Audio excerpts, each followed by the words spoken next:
एक मुलगी होती जिच्यावर मी प्रेम करत होतो, पण आपण दाखवायचं कुणाला? मुलांचा स्वभाव असा असतो की मुलं दुःख दाखवत नाही, फक्त डोळ्यात दिसतं त्यांच्या. मला आत्ता पण दिवस आठवतो, शुक्रवारच्या दिवशी तिने सांगितलं घरात, तिथं 2 दिवसात साखरपुडा केला त्याने. 250-300 के वरनं डायरेक्ट 800-850 के झाले, म्हणजे 8 लाखावरती झाले. आणि त्याच वेळेस टिकटॉक बंद झालं. ज्या विशाल फाळेकडे सगळे लक्झरियस लाईफ म्हणून बघतात की त्यांनी एका वेळेस ते ऑफिस बॉय, ते गार्डनिंगचे हेही कामं केले. मेन आपल्या मराठी माणसांचा एकच विषय मला आवडत नाही की एखादा पुढे जातोय ना तर 100% त्याचा पाय खेचतात. तुम्हाला ते आयुष्यात ज्यावेळेस तुम्ही रिकामे होते ना, अख्खे रिकामे, त्यावेळेस तुम्ही हातपाय मारता. हो का? हे मान्य आहे की प्रेम एकदाच होतं, आयुष्यात दुसऱ्यांदा बी प्रेम होऊ शकतं. मस्त व्हिडिओज करत होता ओन व्हॉइसमध्ये, इंस्टाग्रामला व्हायरल होत होता. ते गाण्यांचं वेळ कसं काय? लय भारी वाटली पोरगी, क्यूट आहे, चेहऱ्यावरनं कळतं की ही पोरगी रिअल आवडली मला. बनी पुढं तुला कोणी लकी चाम असू शकतो, तुझा माझा लकी चाम माझी बनी, तर तोच खरा जो तुमच्या वाईट काळात तुमच्यासोबत उभा आहे. तो नाही की फक्त तुम्हाला मेसेज करून म्हणतो की मी आहे ना तुझ्यासोबत. आपल्या नसानसांमध्ये रक्त हे शिवरायांचं आहे आणि मराठी मातीत जन्माला आलंय. माणूस म्हणून जन्माला आले आणि देव बनून गेले. महाभारत पाहिल्यापासून माझ्या आयुष्यातला चेंज, मी आज कुठं पण जाताना माझ्या आईवडिलांच्या पाया पडून जातो. नास्तिक होता, तो आस्तिक कसा आला? ती काय जर्नी होती? ज्या घरात बाप आहे ना, त्या घरातल्या मुलींकडं आणि त्या घरातल्या बाईकडं कुणाची नजर वरती करून बघायची ताकद नाही. मी स्वतःला भविष्यातला ॲक्टर बघतो. मला फिल्म इंडस्ट्रीत जायचं आहे. मला स्वप्न म्हणजे काय असतं, जे तुम्हाला घ्यायचं आहे पण तुमच्याकडे ते ऐपत नाही. तर काही महिन्यांमध्ये किंवा काही महिन्यांमध्येच धरा, तुमचा विशाल 70 वरती दिसणार 100%. मंडळी, वय जरी कमी असलं ना तरी मोठं काम, वय मोठं नवीन आहे, काय विषय नाही. असं आहे, ते नाव जरी छोटं असलं ना तरी या छोट्या नावाला आज मोठी मोठी नाव ओळखतात. कसं आहे ते नाही जमत. आपण फक्त जीव.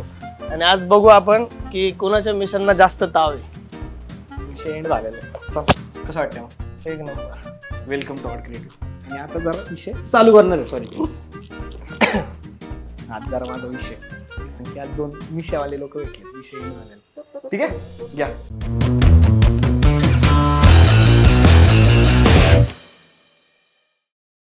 Camera rolling. Scene 1, shot 1, take 1, action. आला ना फेल आहे भाई, फेल आहे. तर मंडळी, आज आपल्या सोबत आहे विशाल फाळे. अख्ख्या महाराष्ट्राला जिथं प्रश्न पडलाय की दादाचा स्वभाव कसा आहे, रागीट आहे का? सगळ्यांना असं वाटतं रागीट आहे, उग्रट आहे, डेंजर आहे, आणि लई मिसकन्सेप्शन्स आहेत किंवा लई गोष्टी जे की माहीतच नाही, कारण की दादा कधी कुठं बोललाच नाही. आणि आज डायरेक्ट विषय ऑड आहे, कारण की दादा इथं आलेला आहे. त्यामुळे डायरेक्ट आता आपण सुरू करूयात. तर दादा, कसं वाटतंय आयुष्यातलं पहिलं इंटरव्ह्यू? एक नंबर. आणि आमची ओळख पण, जो दादा इथं बसलाय, हे फक्त 2 दिवस आधी घडलेले, आणि ती पण अशी एक खतरनाक ओळख होती. दादा, तू सांगतोय का कसं? परवा दिवशी आम्ही भेटलो नळ स्टॉपच्या इथं. किती वाजता? रात्री 2:30 वाजले असणार, 2:30. आणि मी, माझा एक मित्र आहे, त्याला शिव्या देत होतो. आणि मला असं माहीतच नव्हतं की माझ्या आजूबाजूला कोण माणसं आहेत, काय आहे. आणि मी असं मस्करीत शिव्या देत होतो, असं जसं मित्रांना देतात. आणि जसं ते झाल्याच्या नंतर हे दोघं उठून आले माझ्याकडं आणि मला ओळख दिली. मग मला जरा ती वाईट वाटलं. आहे घातली मी परत माझ्या तोंडातनं असं होतं की मी शिव्या देत होतो, आणि नॅचरली माझ्या तोंडातनं निघतातच. तो विषय असा झाला पब्लिक की ना, आम्ही दोघं बसलो होतो कॉफी प्यायला, दादा पण कॉफी प्यायला होता. आणि तिथं विषय असा आला की दादाने एक तर दाढी काढली होती, त्याच्यामुळे लवकर कळत नव्हतं की नक्की विशाल दादाच आहे का. पण मग दादानी त्याचे जे स्किल्स आहेत ते दाखवले त्याच्या मित्रांवरती. मग आम्हाला कन्फर्म झालं की विशाल दादाच आहे आणि आपल्याला भेटायचंय. मग तिथं भेटलो आणि डायरेक्ट आज मग इथं असा विषय झाला. 2 दिवसाची ओळख, 2 दिवसाची ओळख, आणि 3ऱ्या दिवशी डायरेक्ट विषय ऑड. तर अशा पद्धतीने आपण सुरू करूयात. तर पब्लिक अशी ओळख झाली. पण मी जी ओळख झाली त्यातून मला एक असं जाणवलं की दादा खरंच 1 नंबर आहे. आणि जो आपल्या मनाचा फील आहे ना, तो त्याच वेळेस आला की लोक जे म्हणतात की नाही बाबा उग्रट असेल किंवा असं, मला तरी नाही अनुभव आला. काय वाटतं लोकांना? तूच सांग, काय वाटतं? गैरसमज काय काय लोकांना तुझ्याबद्दलचे? तू काय काय ऐकलेत? माझ्याबद्दल गैरसमज लई आहेत. माझ्या आवाजाला घेऊन, माझा आत्ता जरी आवाज बसलेला असेल तर विचार करा नीट असलं केवढा जोरात असेल. तर माझा आवाज खूप मोठा असल्यामुळं आणि माझी आत्ता दाढी मी काढली, दाढी ज्यावेळेस होती ना त्यावेळेस लोक मला न भेटताच असं हे करून टाकायचे की हा रागीट आहे, हा थोडासा घमंडी आहे, असं असं वाटायचं. ऍटिट्यूड वगैरे ॲटिट्यूड असं. पण पण नाही, ते दादा फक्त गोड आहे. आपण ज्या तालुक्यातनं येतो पुण्यातल्या लोकांना झेपत नाही आपला आवाज. म्हणून जर मुळशीकरांचा आवाज तुम्हाला माहिती आहे, जे जे मुळशीकर तुम्हाला माहिती असेल, कोण कोण काय आहे आपल्या इंडस्ट्रीमध्ये, त्यांचे आवाज जरा तुम्ही नीट बघा कसे आहेत. कारण हे तिकडच्या मातीतच आहे, आमच्या नाळामध्येच जुडलेलं आहे की आवाजात दमदारपणा आहे. आणि आवाजात दमदारपणा प्रत्येकाचा असला पाहिजे, तेव्हाच लोकांवरती छाप ठेवतो आपण. खरंय, कारण की आवाजात दम असेल तर मग दुनिया फॅन होतीच आपली. तर दादा पहिला प्रश्न तुझ्यासाठी, जो विशाल आहे आम्हाला ब्रँड दिसतो, जे पैसे दिसतात, जी लक्झरी लाईफ दिसते, ती खरंच आधीपासून तशी होते का? घरचे वगैरे आपले फुल आपल्याकडे जमीन, मुळशीकर म्हणले तर जमिनी वगैरे असं काय आहे का? कसं आहे फॅमिली बॅकग्राऊंड, कसं आहे तुझं? फॅमिली बॅकग्राऊंड आहे जरा एकदम मिडल क्लास एक असतो वर्ग, आणि त्याच्या खालचा एक जो वर्ग असतो त्या वर्गातले आम्ही होतो. तर जमीन आहे, पण त्या जमिनीत वाटेदारी पण भरपूर आहेत आमच्या इथं. आमच्या वडिलांना 4 भाव आहेत, पण आम्ही गाव सोडून जसं पुण्यात आलो, तर पुण्यात आता तुम्हाला म्हणून सांगतो की मागच्या 3 वर्षापूर्वी सुद्धा मी 10 बाय 10च्या घरात राहत होतो. मागच्या 3 वर्षापूर्वी म्हणजे खतरनाक परिस्थिती, गरीब. त्याच्या मागचं कारण आई वडिलांचं पण शिक्षण नाही, नॉर्मल काहीतरी जॉब करून त्यांनी आम्हाला लहानाचं मोठं केलेलं आहे. आणि माझ्यापेक्षा माझा लहान भाऊ 5 वर्षांनी लहान आहे, म्हणून त्याला तर परिस्थितीची अजून एवढी जाणीव नाही आहे. मी सगळं पाहिलं होतं घरच्यांचं, म्हणून मला लहानपणापासून एक होतं की ज्यावेळेस मला थोडंसं कळायला लागेल त्यावेळेस मी माझ्या पायावर उभा राहीन आणि माझा खर्च त्या दोघांवरचा कमी करेन. बरं, हे सगळ्यात मिडल क्लास लोकांच्या घरातलं पोराचं स्वप्न असतं की आई वडिलांना एवढं ओझं नाही द्यायचं, असं होतं. आणि तिथूनच आयुष्य चालू झालं. बरं. मेन मोटिवेशन तिथूनच भेटलं आपल्याला. म्हणजे काय श्रीमंत वगैरे नव्हतं, म्हणजे गरीब कुटुंब? श्रीमंत तर आपण अजून पण नाहीये.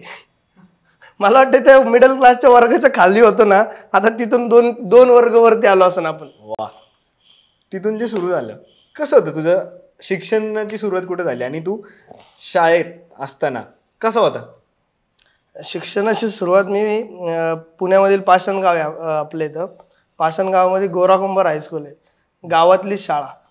मला जसं बोललो घरचे परिस्थिती, पहिलीत ज्या शाळेत टाकलं त्यांनी 10वीपर्यंत माझ्या शाळेत पण आले नाही आणि कायच नाही, पालक सभेला पण नाही. तर मला त्या शाळेचं एकदम वैताग आलता की कारण त्याच भिंतींच्या आतमध्ये मी 10 वर्ष काढलं होतं. आणि काय व्हायचं, शाळेत कुणीही काही करू दे माझ्यावरच नाव यायचं. कसं होतं? फालेने असं केलंय. फर्स्ट बेंचर होता का बॅक बेंचर? मला तर माहिती बॅक बेंचरच असणार. 8वीपर्यंत तर बॅक बेंचरच होतं, पण 9वीला काय होतं, 8 वर्षात तर शाळेत भरपूर फेमस झालतो आपण. म्हणजे आमच्या इथं 11वी 12वीचं पण कॉलेज होतं, तर कॉलेजचे पण शिक्षक ओळखायचे मला. मी 8वी 9वीला असून सुद्धा. म्हणजे तू शाळेत चांगलं नाव होतं आपल्या शाळेत, चांगल्या गोष्टीत चांगलं नाव होतं. कॉलेजचे शिक्षक ओळखायचे म्हणजे कॉलेजल्या, म्हणजे शाळेत कॉलेजचं तुम्हाला सांगतो 10 वर्ष मला एवढं हे झालं की शाळेत गुदमारल्यागत झालं. म्हणून मी असा विचार केला की मी कॉलेजला जाईन तर अशा कॉलेजला जाईन जिथं युनिफॉर्म नसेल आणि तिथं कोणीही विचारणार नसेल. मी असं फिल्ममध्ये बघतो ना आपण की सरांसमोर उठून बाहेर जायचं, तर अशा कॉलेजमध्ये जायचं होतं मला. कबीर सिंग व्हायचं तुला आयुष्य. तर ते खरं रियालिटी कॉलेजमध्ये आल्यावरच कळलं की असं नसतं, सरांसमोर कोणी उठून नाही जाऊ शकत.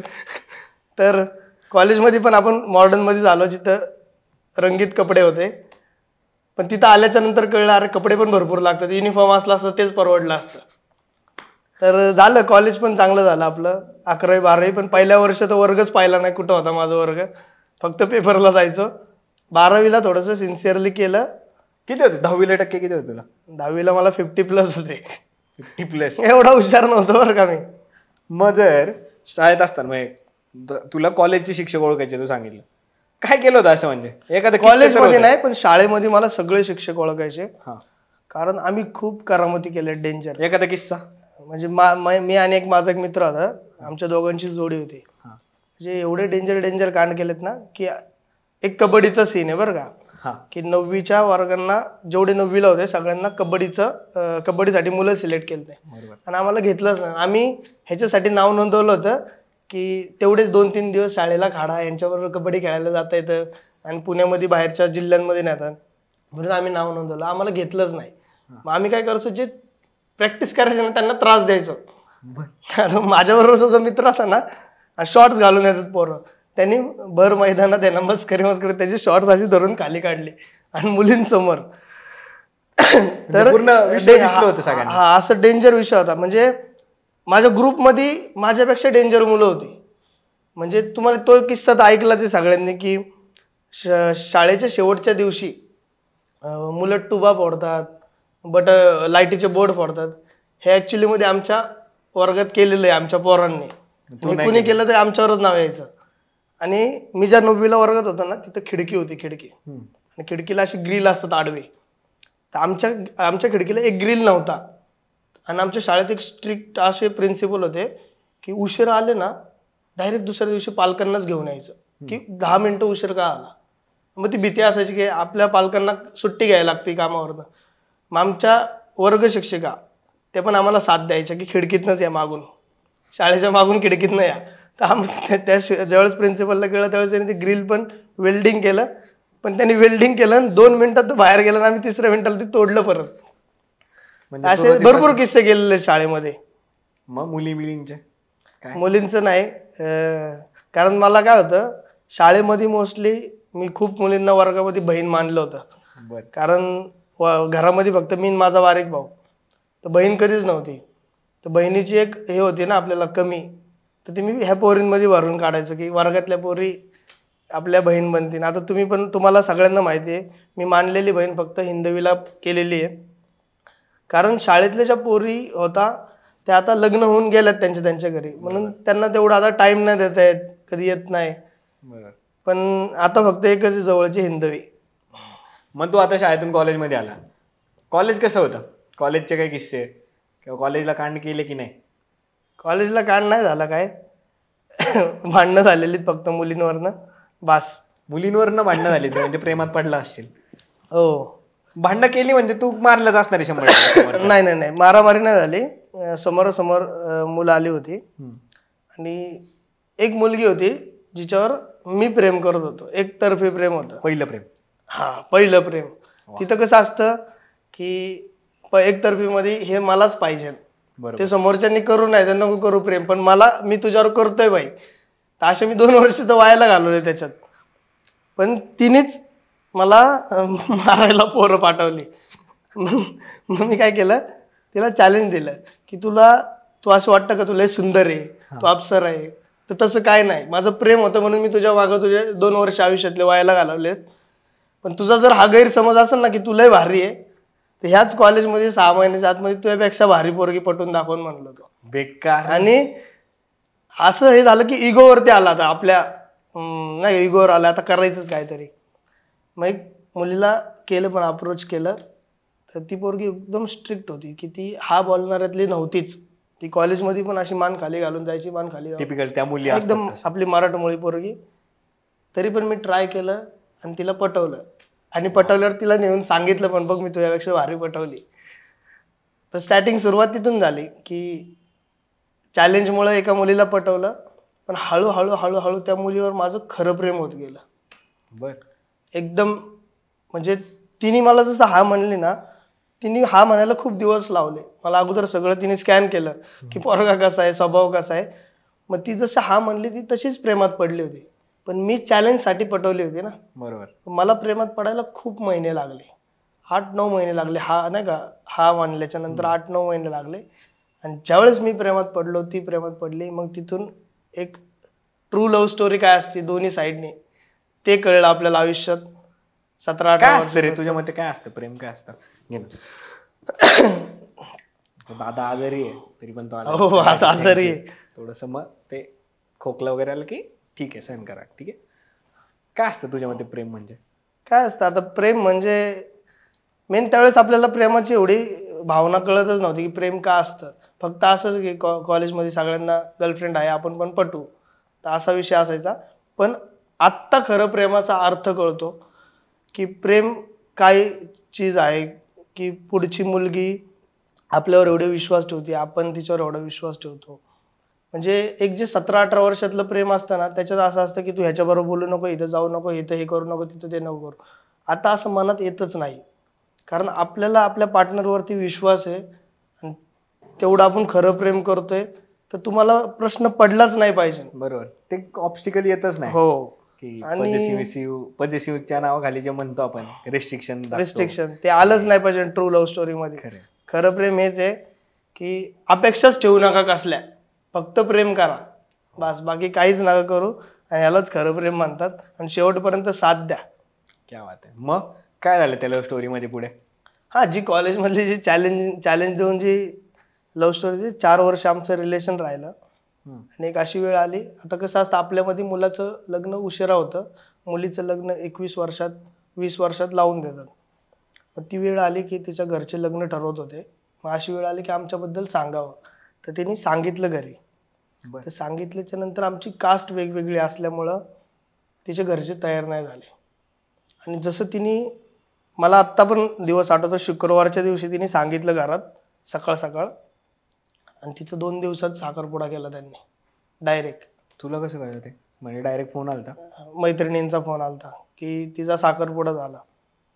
आणि साखरपुडा झाल्याच्या नंतर 3-4 महिने तिचं लगेच लग्न पण लावून दिलं.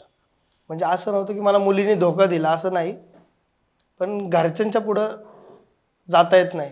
पण असा पण विषय होता की माझ्याकडे तो पण चॉईस होता की मी तिला पळून पण नेऊ शकत होतो.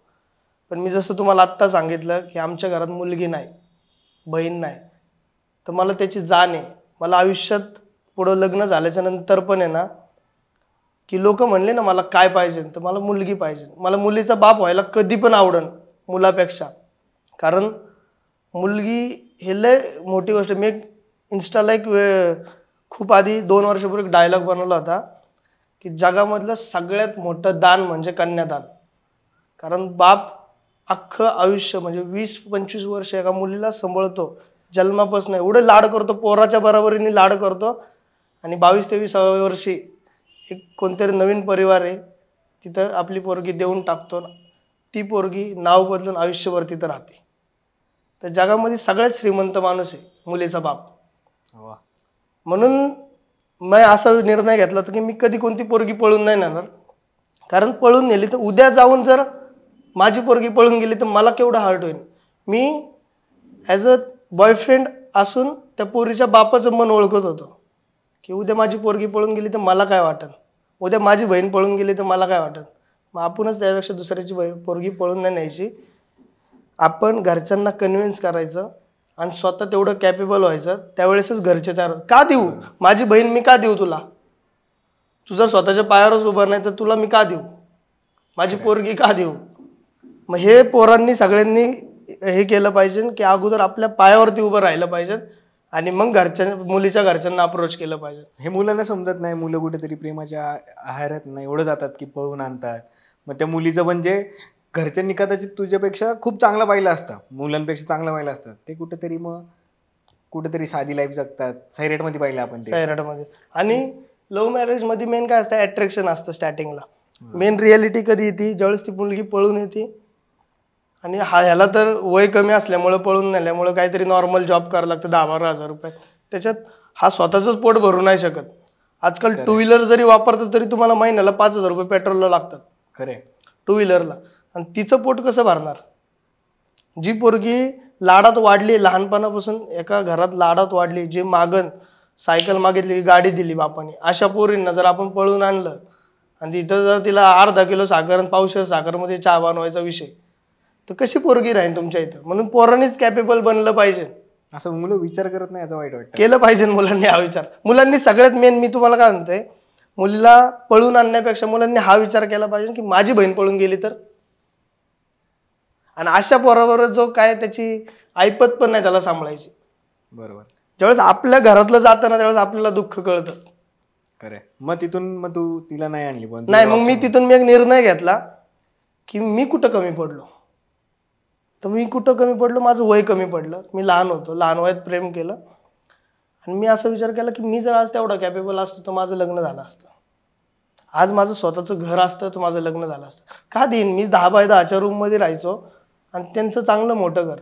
तिचा बाप का मला देईन पोरी मुलीला? एवढ्या आलिशान घरातनं सिंगल रूम मध्ये का पाठवीन मुलगी? पण तरी मुलांना वाटतं ना की माझं तर खरं प्रेम आहे, मी काहीतरी पुढे जाऊन करेल, आत्ता नाहीये माझ्याकडं पण मी पुढे जाऊन करू शकतो. मग हे ते मुलीच्या घरच्यांनी आणि त्यांनी कन्व्हिन्स झाले पाहिजे आणि त्या पोरावर त्यांचा विश्वास असला पाहिजे की ह्याच्यात धमक आहे भाई, की हा करू शकतो. आणि पोरांनी पण तेवढा विश्वास दिला पाहिजे की हे आहे. पण मुलांनी मेन तर हेच आहे की लग्नाच्या अगोदर थोडंसं काहीतरी स्टेबल व्हा आणि मगच लग्न करा. नाही तर लग्नाच्या नंतर लय जबाबदाऱ्या वाढतात, डेंजर. पण त्याच्यानंतर म्हणूनच मी काय केलं की स्वतः कॅपेबल होण्यासाठी माझं जसं तिचं लग्न झालं मी लगेच जॉब शोधला एक. आणि मला जसा पाहिजे ना भेटन तसा जॉब करायला मी तयार होतो. म्हणजे हाऊसकीपिंग काही पण करायला तयार होतो. तर मी एका बिल्डरकडे ऑफिस बॉय म्हणून लागलो. आणि मला तिथं का घेतलं होतं, त्यांचा एकदम हँड प्रोजेक्ट येणार होता. तर त्यांना एक स्मार्ट मुलगा पण होता, दिसायला चांगला, पण ऑफिस बॉय पाहिजे नव्हता. तर मग मी गेलो, माझा इंटरव्ह्यू झाला. त्याच्यात पण इंटरव्ह्यू घेतात ऑफिस बॉय मध्ये. हा मला विषय तेव्हा कळला. मला पण आताच कळलं. हा इंटरव्ह्यू घेतला माझा ऑफिस बॉय. हा, की तुला बोलता काय येतं, हे काय येतं, बोलून दाखव, हिंदी बोलून दाखव. अजून इंग्लिश बोलले. म्हणले इंग्लिश येतं का? इंग्लिश येत नाही म्हणलं.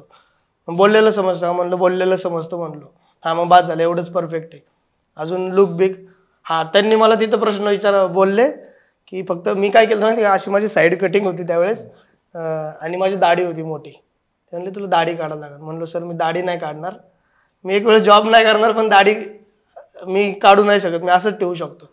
आणि ज्यावेळेस मी जॉबला लागलो ना, ऑफिसमध्ये कोणाची दाढी नव्हती, फक्त माझी एकट्याची होती. आणि मी जॉब सोडताना आमच्या सरांनी पण दाढी वाढवली होती. असा विषय होता. मग ते जॉब केला, मग मी माझं स्वतःचं घर बांधलं. पण त्यावेळेस वेळ निघून गेली, ती लग्न होऊन तिची खूप वर्ष झालते. पण मी असंच ठाम निर्णय घेतला की आपण स्वतःच्या पायावर उभा राहू आणि मग आता प्रेमात पडू. वा. अरे दादा, तो जो दिवस होता की तुला जेवढं कळालं की तिचा साखरपुडा झालाय, कसा होता रे तो दिवस? तेव्हा काय फिलिंग्स होते मनात? लागलं का? बापरे. साखरपुडा झाल्याच्या नंतर मेन काय होतं, ते जसं आपण ऐकलंय ना दरवेळेस, पाय घालची जमीन निघून जाते. ते ऍक्च्युली मध्ये मला कळलं की कसं असतं तो विषय. म्हणजे तुम्हाला रडायचं नाहीये, पण तुमच्या डोळ्यातनं पाणी येतंय, हे तुम्ही बघताय. माझ्या मित्रांनी मला खूप साथ दिली त्यावेळेस. तिचं लग्न झाल्याच्या नंतर मी ज्यावेळेस जिममध्ये वर्कआउट करायचो ना, माझे डोळे असे लालबुंद असायचे, डोळ्यात पाणी असायचं. ऑफिसमध्ये मी गेल्यावर ना, आमच्या एक मॅडम होत्या, तर त्यांना पण दिसायचं की हा रडतोय खूप, फक्त दाखवत नाही, कारण डोळे लाल लाल व्हायचे अख्खे. घरी गेल्यावर आईला समजायचं, पण आपण दाखवायचं कुणाला? मुलांचा स्वभाव असा असतो की मुलं दुःख दाखवत नाही, फक्त डोळ्यात दिसतं त्यांच्या. बरोबर. असं बाकीच्या मुलींसारखं, अजून जे हळव्या मनाची मुलं असतात त्यांच्यासारखे रडत नाही. जे स्ट्रॉंग असतात ते फक्त डोळे लाल असतात त्यांचे, बास. आणि ज्याचे डोळे लाल असतात त्याच्या आतमध्ये किती दुःख असते त्यालाच माहिती असतं. ना घरच्यांना पण माहित असतं, ना कोणाला माहित असतं. ब्रेकअप डेंजर असतो.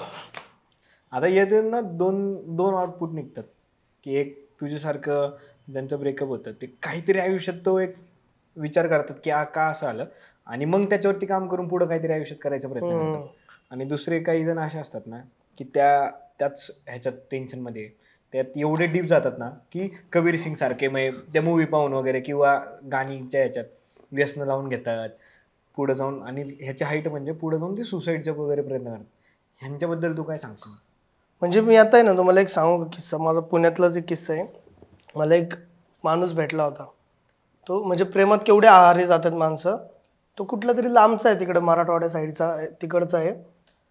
त्याच्या गर्लफ्रेंडचं लग्न झालं आणि तो चांगला शिकलेला, इंग्लिश सगळं परफेक्ट येते त्याला, आणि खूप शिकलेला मुलगा. आणि जसं त्याच्या गर्लफ्रेंडचं लग्न झालं, तिची जी गाडी आहे ना सजवलेली, ती जशी आली ना, त्याला फक्त कळलं की ही गाडी पुण्याला गेली. तो पहिल्या एसटीने पुण्यात आलाय. आज त्याला 20 वर्ष झालेत पुण्यात. दांडेकर पुलाच्या साईडला तो फिरतोय. आणि अजून पण कोणती पण लग्नाची गाडी दिसली की तिच्या मागं पळतो, ओरडतो जोरात. म्हणजे त्यांनी त्याचं आयुष्य घालवून टाकलंय का मुलीपायी. मग अशांना तू काय सांगशील जे मुलं एवढं आहारी जातात? हो का, हे मान्य आहे की प्रेम एकदाच होतं, पण आयुष्यात दुसऱ्यांदा बी प्रेम होऊ शकतं. असं नाही की नाही होऊ शकत. मुलगी चांगली भेटली, समजूतदार भेटली तर दुसऱ्यांदा पण प्रेम होऊ शकतं. म्हणून तुम्ही हे करा, मूव्ह ऑन व्हा, आपल्या कामात बिझी राहा. आणि मेन सगळ्यात तुम्ही जो रिकाम टाकडा असतो ना तोच असा हे होतो, आहारी जातो आणि खच्ची होऊन जातो मुलीच्या बाई, एकदम खच्ची. तर एवढा आहारी जाऊ नका. एक कोणतरी जॉब शोधा, कोणतरी मित्रांमध्ये 4 मित्रांमध्ये बसा. सगळ्यात ब्रेकअपचं भारी औषध आहे मित्र. मित्रांमध्ये बसल्याच्या नंतर ऑटोमॅटिक ती मुलगीच विसरून जाता तुम्ही. मित्रांमध्ये बसा म्हणजे आता लोकांना वाटेल की बसा, असं बसा नाही, गप्पा मारायला बसा 4 चौघांमध्ये. आणि तेच मग त्या कार्यकर्त्यांसाठी सांग की जे फार आत्ता पण या मोमेंटला एवढे खच्ची आहेत ना की सुसाईडचे वगैरे थॉट्स आहेत तुझ्या ह्याच्याने. हे कधी होतं तुम्हाला माहिती आहे का? हे असं कधी होतं, मुलं एवढी खच्ची कधी होतात किंवा मुली कधी, मी फक्त मुलांचंच मत नाही मांडू शकत, मुलींचं पण. ज्यावेळेस रिलेशनमध्ये असतात ना 2 जण, आपण अख्खा होल्ड समोरच्यावर देतो, समोरचा राजा आणि आपण त्याची प्रजा. तर त्यावेळेस तो माणूस आहे ना जो पुढचा असतो, किंवा मुलगा असो किंवा मुलगी असो, ज्या रिलेशनशिपमध्ये मुलगी एकदम हे असन स्ट्रॉंग आणि मुलगा झुकणारा असन, मग तिथं मुलगी राज्य करते. आणि ज्या रिलेशनमध्ये मुलगा असा रोलिंग असतो आणि मुलगी ऐकणारी असते, तिथं त्रास मुलीला होतो इकडं आणि तिकडं मुलाला होतो. बरोबर. म्हणून दोघांचं पण आहे ना, आपलं स्वतःचं आहे ना, हे सेम लेवलला ठेवा की मी तुझ्यापेक्षा बी कमी नाही, तू माझ्यापेक्षा बी कमी नाही. आणि तू सोडून गेली तर मला काय फरक पडत नाही, आणि मी सोडून गेलं तरी तुला पण काय फरक पडला नाही पाहिजे. मग हे ठेवल्याच्या नंतर दोघांना भीती असती, अरे ह्याने जर ब्रेकअप केलं तर ह्याला काय फरक नाही पडणार, ह्याला दुसरी भेटन. बरोबर. ही भीती एकमेकांना असली पाहिजे 2 पार्टनरमध्ये, तेव्हा ब्रेकअप नाही होत. वा, मस्त. म्हणजे हा एक पर्स्पेक्टिव्ह मांडला तू. हो. आणि मग आता इथून तुझं ब्रेकअप झालं, मग तू ऑफिस बॉय म्हणून जॉईन झाला, आणि तुम्हाला हे सांगितलं होतं की तू त्या ऑफिसमध्ये तू गार्डनिंगचं पण काम करायचं. हो. म्हणजे तो काय विषय झाला, मला पेमेंट खूप कमी होता, 10,500 रुपये पेमेंट होता. मी त्याच्यात काहीतरी 2.5 वर्ष जॉब केला. मला काय होत होतं, मी माझं दिवसातले 8-12 तास देतोय, पण मी पैसे खूप कमी कमवतोय. मी सरांनाच रिक्वेस्ट केली, आमच्या इथं गार्डनचा एक माणूस गेला होता सोडून, मी त्यांना रिक्वेस्ट केली की मी गार्डनचं काम करतो. तर सर म्हणले तू कसं काय करतो, म्हणलं तुला शोभणार नाही. म्हणलं इथं कोण बघणार आहे, म्हणलं मला ऑफिसमध्ये इकडं आतमध्ये. म्हणलं द्या म्हणलं, आणि त्याचे मला काहीतरी 8,500 रुपये भेटत होते वेगळे. तेवढ्यासाठी मी ते पण करायला लागलो. वा. तर म्हणजे हे खूप मला विशेष वाटतंय की जो आज ज्या विशाल फाळेकडे सगळे लक्झरियस लाईफ म्हणून बघतात की असं आयुष्य पाहिजे, त्यांनी एका वेळेस ते ऑफिस बॉय, ते गार्डनिंगचे हेही कामं केले. आणि हे फक्त ब्रेकअपच्या नंतरची कामं आहेत. मेन मी काम चालू केलं 10वी पास झाल्यावर. सगळ्यांना माहिती 10वी पास झाल्याच्या नंतर पेपर दिल्यानंतर 4 महिने सुट्ट्या असतात. बरोबर. मी पेपर देतानाच एक जॉब शोधला होता, एका कंपनीमध्ये जेरॉक्स मारायचा एक जॉब शोधला होता, त्याच्या 4,500 पेमेंट होता. तर मी 10वी पास झाल्या तिथं 4 महिने जॉब केला, आणि त्या 4 महिन्यात जे पैसे आले मला 12,000 रुपये. तर त्याच्यामध्ये मी जे 11वीचं वर्ष होतं, कारण मी काय म्हणलं, रंगीत कपड्यांच्या कॉलेजमध्ये जायचं. बरोबर. ते कपडे कमी नाही पडले पाहिजे ना आपल्याला. तर मग मी त्याच्यासाठी काम केलं की घरच्यांना लोड नको द्यायला, आपण आपलंच करू, फी पण आपण आपली भरू. म्हणजे मला करायचं नाही, मग मी घरच्यांना का लोड देऊ, मी केलं. मग त्यात मला दादाने मागाशी एक सांगितलं होतं पॉईंट की रंगीत कपडे, आणि तेव्हा ना स्पार्क्सचे शूज किंवा स्पार्क्सची चप्पल असणं एक असं भारी वाटायचं की तेवढे पैसे पाहिजे. ते शाळेत असतानाचा विषय असायचा की आपल्यापेक्षा जरा थोडेसे चांगल्या घरातली मुलं असतात, जे लहानपणी कोणतं अट्रॅक्शन असतं, स्वप्न म्हणजे काय असतं, जे तुम्हाला घ्यायचंय पण तुमच्याकडे ते ऐपत नाहीये, हे तुमचं स्वप्न आहे, आणि ते घेतल्याच्या नंतर तुम्हाला त्याचा आनंद होणार आहे. सगळ्यात पहिलं अट्रॅक्शन असतं, माझा अट्रॅक्शन होतं स्पार्कचा सँडल. तर तो होता 800 रुपयाचा, घरच्यांना पगार 1,500 रुपये. तर 1,500 रुपये पगारामध्ये 800 रुपयाचे सँडल कोण घेऊन देणार आपल्याला. मग ते स्पार्क टाईपचे जे भेटायचे, खालून लब्बर असायचा, तर ते सँडल. मग माझं पहिलं अट्रॅक्शन ते होतं. म्हणलं जॉब लागून मी हे माझ्या पैशात घेईन. पहिलं स्वप्न होतं तुझं की स्पार्कचा सँडल घेईन. इथून जर्नी सुरू. माझे खूप असे छोटे छोटे स्वप्न होते जे मला त्यावेळेस पूर्ण नाही करता आले, पण आता मी काही काम पण नाही त्या वस्तूंचे, अशा पण वस्तू घेऊन ठेवतो मी. वा, हीच तर जर्नी आहे. त्याच्यावरतीच आपण बोलायला इथं बसलोय. तिथं ऑफिस बॉयचं काम करत होता, गार्डनिंगचं करत होता. माझ्या आयुष्यात असा टर्निंग पॉईंट काय आला की तिथून सगळं बदललं? मेन काय होतं, आमच्या ऑफिसमध्ये आहे ना, तो जसं मी सांगितलं हाय एंड प्रोजेक्ट असल्यामुळं तिथं मी आणि आमच्या एक मॅडम होत्या, त्याच होत्या जॉबला. आणि तिथं फ्लॅटची किंमतच 5 CR पुढं होती. तिथे यायला पण लोक घाबरायचे.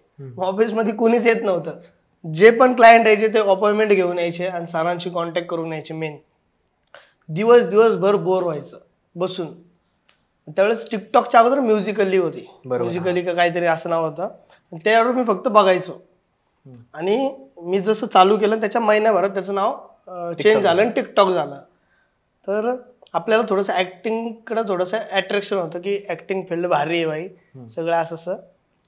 तर मग मी काय केलं माहिती का, स्वतःचं अकाउंट खोललं आणि व्हिडिओज बनवले असे सेल्फी. मला अँगल पण कळत नव्हते. मी असं मोबाईल घ्यायचो ना, असं कुठं पण काय पण ठेवायचो, अँगल बिंगल काही कळत नव्हतं आणि अशा व्हिडिओ शूट करायचो. आणि माझं बघून मला स्वतःला लाज वाटायची, मी किती घाण करतोय की असं मला वाटायचं. आणि मी ते काय केलं, अकाउंट प्रायव्हेट ठेवलं. पण आपल्याला असं वाटतं की आपण करतोय हे घाण करतोय. बरोबर. मी काय केलं, खूप दिवस झाले, महिना 1.5 महिना झाला, प्रायव्हेटच अकाउंट ठेवलं. आणि अकाउंटवरती त्या ज्या व्हिडिओ होत्या त्या कुणाला दिसत नव्हत्या, फक्त मी एकटाच बघू शकतो. मी कुणाला फॉलो करत नव्हतो ना, कुणाचे रिक्वेस्ट ऍक्सेप्ट करत होतो. तर असंच ठेवलं. आणि मग नंतर एक दिवस काय आलं, मी ओपन केलं, म्हटलं करू आता ओपन, पब्लिक करू. आणि आपला पिक्चर आलता तालुक्याचा मुळशी पॅटर्न, त्याच्यावरती डायलॉगचे लिपसिंग केले मी 2-3 व्हिडिओ. सगळ्यात पहिला व्हिडिओ माझा व्हायरल झाला मुळशी पॅटर्नचा. की त्यात तो कोणतरी डायलॉग आहे ना, नाही तो असं ह्याचं त्याचं चिवडत नाही बसायचं, काहीतरी असा एक डायलॉग आहे. नाही खाण्यावरचा डायलॉग आहे. इथं तिथं चिवडायची सवय नाही मला, मारायचं तर डायरेक्ट असं काहीतरी होता डायलॉग. तो केला, तो डायरेक्ट व्हायरल झाला. म्हणलं अरे बापरे, हे आता अट्रॅक्शन चालू झालं भाई, लाईक्स बिक्स येतात. मग तिथून लाईक्सचा आनंद भेटायला लागला. म्हणलं आता हे करू.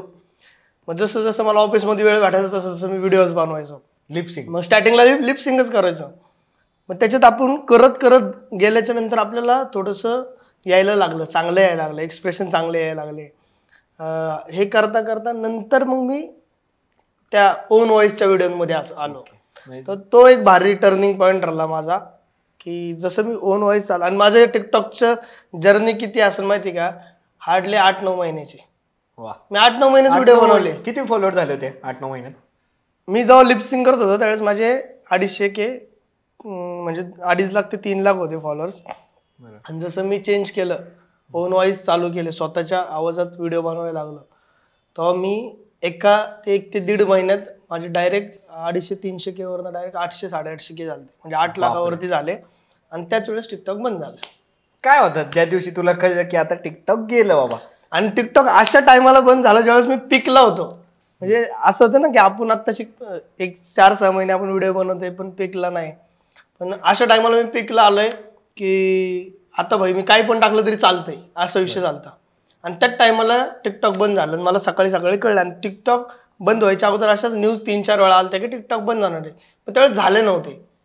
पण ह्यावेळेस काय होतं, खुद्द आपले पंतप्रधान नरेंद्र मोदींनी बोलले होते की आज रात्रीपासून टिकटॉक बंद. आणि मग तो विश्वासच बसला. काय होता तो दिवस, असं वाटलं की काय झालं, आपण जेवढं केलं ते केलं, पाण्यात गेलं. नंतर मग माझ्या डोक्यात आलं. त्याच दिवशी टिकटॉकने एक ऑप्शन काढला होता की लाईव्हचा ऑप्शन, कारण टिकटॉकला त्यावेळेस लाईव्हला जाऊ नव्हतं शकत, फक्त व्हिडिओज टाकायचा होता.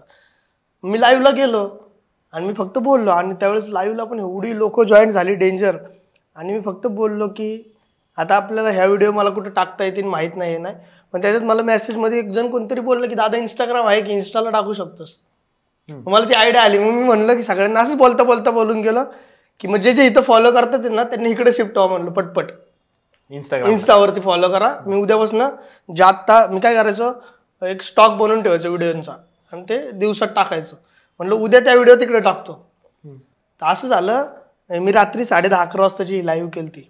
आणि थोडासा लॉकडाऊन चालू झालं, असं काहीतरी झालं टिकटॉक बंदच्या वेळेस. आणि जसं मी ते वाक्य बोललो, दुसऱ्या दिवशी माझे काय होते 35,000 का 37-38,000 होते माझे इंस्टाग्रामला फॉलोअर्स तेवढे. हा. आणि सकाळी उठून बघतोय तर माझे 45,000 ते 50,000 फॉलोअर्स वाढले एकाच रात्रीत. अरे बापरे म्हणलं, लोकांनी खूप सिरियस घेतलं, म्हणजे लोक खतरनाक प्रेम देतात त्या. आणि दुसऱ्या दिवशी दुपारी माझे 100K कंप्लीट झाले, 1 लाख. म्हणजे असा विषय झाला की मी ज्यांच्यापेक्षा मागं होतं ना खूप, मी डायरेक्ट टक्करला आलतो सोबत.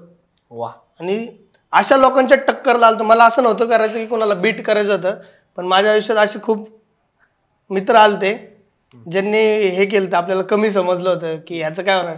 मेन आपलं दाढी मिशा गावरानपणा की तुझं काय होणार, इथं फक्त स्मार्टच पाहिजे, केस लाल केलेली पाहिजे, पांढरी केलेली पाहिजे, डूड पाहिजे, तेव्हाच तू फेमस होतो. फेमस होणार.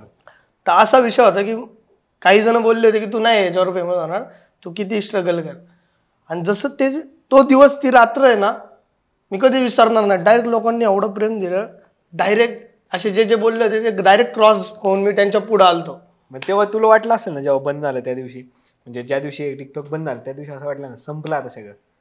संपलं का नाही, का संपलं, कारण त्यावेळेस मी जॉबला जायचो ना, मी त्याच्यावर डिपेंड नव्हतो. बरोबर. ऍक्च्युअली मध्ये मी टिकटॉक ज्यावेळेस चालू होतं त्यावेळेस फक्त आपल्याकडे फेम आलतं, पैसा नव्हता आला.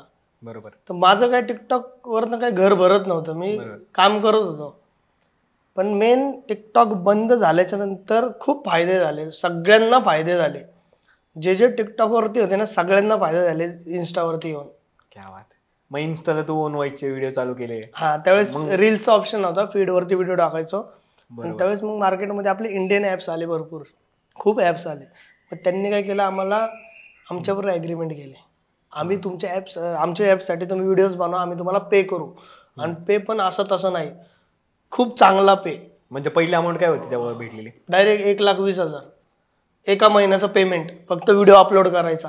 बापरे. एका महिन्याचं पेमेंट. आणि मी शॉक झालो, अरे मग इथं महिनाभर एवढी घासतोय माझी आणि मला फक्त 12, 15, 20,000 रुपये पगार भेटतोय. इथं मला फक्त व्हिडिओ टाकायचे एवढे भेटतात ते. आणि एक सगळ्यात महत्वाचं, तुम्हाला एक माहिती आहे ना, हत्तीला छोट्या साखळदंडांनी बांधलं तरी त्याला वाटतं की मी तोडू नाही शकत. बरोबर. तसं होत होतं माझं. मी एकदम अडकून गेलतो जॉबमध्ये 4, 4.5, 5 वर्ष, की मी जॉबच सोडू नाही शकत. मी 1,00,000 रुपये इथून पेमेंट घेतोय तरी पण मला ती भीती की मी जॉब सोडलं माझं पोट कसं भरणार, ही भीती होती मला. आणि मग माझं इकडे बँक बॅलन्स वाढतोय पण तरी पण मी जॉब सोडत नव्हतो. ते आपल्याला कुठेतरी ते आपल्याला मनातच ती भीती बसली ना, जॉब आपण मिडल क्लास मधून येतो म्हणूनच असा विषय नाही. आपल्याला असं होतं की जॉबमुळेच होतं, फक्त जॉबमुळेच होतं. पण आयुष्यात असे निर्णय घेणे खूप महत्वाचे आहेत जिथं आपण घेतले पाहिजे. खूप वेळेस आपण घेत नाही आणि विचार करतो जॉब करू जॉब करू, आणि ह्याच्यामुळे आपली मराठी मुलं मराठी माणसं खूप माग आहेत. खरं. म्हणजे तुझं उदाहरण झालं, मी माझं पण सांगेल की मी पण इंजिनिअरिंगच्या जॉबला होतो, मला पण 4-5 लाखाचं पॅकेज होतं, चांगलं होतं. जॉब करणं वाईट नाही म्हणत, वाईट नाही. ज्यांना वाटतंय ना तुम्ही काहीतरी अजून करू शकता त्यांच्यासाठी 100% द्यावा. म्हणजे मी तो जॉब सोडला आणि मग हे सगळं उभं राहिलं. म्हणजे जिथं मी बघते आधी एकटाच पगार घेत होतो कंपनीकडून, आता माझ्यासोबत मी 10 जणांना सोबत घेऊन चालतोय, कुठेतरी त्यांचं पण घर त्याच्यावर चालतंय. ह्याचं कुठेतरी एक चांगला बेनिफिट भेटतो की आपण रिस्क घेतलेल्याचा आणि इथून पुढं चाललेल्याचा. म्हणजे मला यातून ह्या पॉईंटून निघालं म्हणून सांगायचं की तुम्ही ना रिस्क घ्या आयुष्यात. 100% रिस्क वरनच हे विषय. म्हणजे तुम्ही विचार करा ना, आज 15-15 हजार सिव्हिल इंजिनियरच्या पोरांना पगार आहेत स्टार्टिंगला, 15-15 हजारच आहे. कुणालाही विचारा की स्टार्टिंगला त्याला पेमेंट किती आहे, तेवढंच सांगतात. पण हाच जर विचार केला, एक छोटी टपरी टाकली चहाची नाश्त्याची, तुम्ही सकाळी फक्त आहे ना 10 ते 11 वाजेपर्यंत 500 रुपयाचा जरी गल्ला केला तरी 15,000 पगार भेटणार. तिथं तुम्हाला कोण सांगायला आहे का हे कर रे, नाहीतर काय. आपण आपला स्वतःचा मालक होणं कधी पण महत्वाचं. मग तो कधी विचार आला की तुला आता जॉब सोडायचा? मी जॉब सोडताना पण आहे ना मला भीती होती की मी जॉब सोडल्याच्या नंतर माझं कसं होईल. मी अगोदर सगळ्यांना विचारलं, घरच्यांना विचारलं, आईला विचारलं, वडिलांना विचारलं, मित्रांना विचारलं, सोडू का. कारण त्यावेळेस असं व्हायला लागलं की मला खूप लोक ओळखायला लागली. म्हणजे मी ऑफिसमध्ये ज्यांना चहा देतोय कॉफी देतोय ना तेच लोक ओळखायला लागली मला, काही की तू व्हिडिओ बनवतो ना रे, असं म्हणलं हा. मग त्यावेळेस मला असं वाटायला लागलं की अरे बापरे, आता तर लयच लोक ओळखतात. तरी पण मला त्याचं लाज नव्हती वाटत, कारण ते माझं पोट भरत होतं. बरोबर. मी जे चहा कॉफी देतो ते त्याच्यामुळे माझं पोट भरते, म्हणून मला एवढं काय वाटत नव्हतं. पण एक वेळ नंतर अशी आली की खूपच नाव झालं डेंजर. म्हणलं आता सोडणं गरजेचं आहे. काय प्रसंग झाला तुझा? की आता कुठं पण गेलं तरी आपल्याला मास्क लावूनच फिरायला लागायचं, की लोक खूपच ओळखतात आहेत. आणि तेव्हा कळायला लागलं की लोक ज्यावेळेस ओळखतात ना त्यावेळेस तुम्हाला वागायचे कसं पब्लिकमध्ये, बरोबर, कुठं कसं जायचंय, कुठं काय करायचंय, हे लय गोष्टी झाल्यात. म्हणून मी निर्णय घेतला जॉब सोडायचा. हा, पण मी डायरेक्ट पण असा निर्णय नाही घेतला की आज उठलोय उद्या मी जॉबला जायचं बंद केलंय, तसं नाही. मी बँक बॅलन्स वाढवला, 1,00,000 रुपये साचवले. त्यावेळेस आपण ऍक्टिव्ह होती माझ्याकडे, म्हणून मला तेवढं खूप होते पैसे, 1,00,000 रुपये साचवले. आणि म्हटलं आता जॉब सोडू की पुढचे 6 महिने मी स्टेबल राहीन आणि पुढच्या 6 महिन्यात मी काहीतरी हातपाय मारेन आणि ह्याच्यातनं माझं काहीतरी होईल. बरोबर. आणि माझं नशीब एवढं डेंजर माझं झालं ऍक्सिडेंट, माझा फोन बिन सगळं फुटलं, डायरेक्ट गाडी फुटली, फोन बिन सगळं फुटलं, जे सेव्हिंग ठेवली तीच गेली. मग फक्त एवढंच होतं की विचार मोठे ठेवा. आणि मी सगळ्यात महत्वाचं काय आहे, आयुष्यात स्वतःवर इन्व्हेस्ट करा.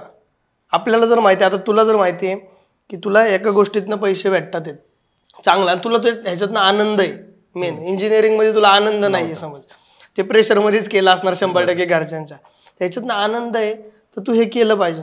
मी त्या 1 लाख रुपयाच्या सेव्हिंग मधनं तू विचार नाही करू शकत मी काय केलं असं, सांग बरं. काय केलं होतं? मी 75,000 रुपये डाऊन पेमेंट करून आहे ना 12 Pro Max घेतला होता त्यावेळेस. अख्खे पैसे संपून की पुढचा विचार करायचा का नाही. आणि लोकांना पण माहिती असेल, ज्यांनी मला 2 वर्षापासून फॉलो करतात, मी त्यावेळेस व्हिडिओ पण टाकला होता की आयफोन घेतल्याचा. मी अख्खे पैसे त्याच्यात घालवले. मी मेन काय विचार केला की माझा बिझनेसचं साधन काय आहे, माझा फोन आहे. बरोबर. मी जर व्हिडिओज बनवल्या तर मला माझं नाव टिकून राहणार मार्केटमध्ये, तेव्हा माझ्याकडे ब्रँड्स येणार, तेव्हा माझ्याकडे पैसे येणार. मी अख्खे पैसे संपून फोन घेतला आणि फोन होता 1,60,000चा, आणि मी 75,000 डाऊन पेमेंट केलं. म्हणजे तुला कुठेही पैसे उडू शकला असतं, पण तू स्वतः आणि मला हे पण माहित नाही पुढच्या महिन्यातला EMI कसा भरायचा. फक्त घेतला, पुढं बघू आपण. आणि ज्यावेळेस आपण अख्खा, तुम्हाला आयुष्यात ज्यावेळेस तुम्ही रिकामे होते ना, अख्खे रिकामे, त्यावेळेस तुम्ही हातपाय मारता. बरोबर. जर तुझ्या अकाउंटमध्ये 2 लाख रुपये बॅलन्स आहे, तू कशाला हातपाय मारशील? खरे. तुझं अख्खा रिकाम हो, मग तू बघ काय करशील, दिवसा सकाळी लवकर उठशील, काहीतरी करू भाई, आपल्याकडे पैसे पाहिजे, पैशासाठी झटतो माणूस. म्हणून दरवेळेस पैसे आले ना की आपल्याला माहिती की ही गोष्ट घ्यायची आहे मला आणि माझ्याकडे एवढेच पैसे आहेत, तर मी घेऊ का? बिंदास घेऊन टाक. पुढच्या महिन्यातले EMIचं पण टेन्शन नको घेऊ, जर तुला तुझ्यावर स्वतःवर विश्वास आहे. बरोबर. आणि पुढच्या महिन्यात ऑटोमॅटिक तू पैसे कमवणार तेवढे. क्या बात आहे, कसलं भारी सांगितलंय.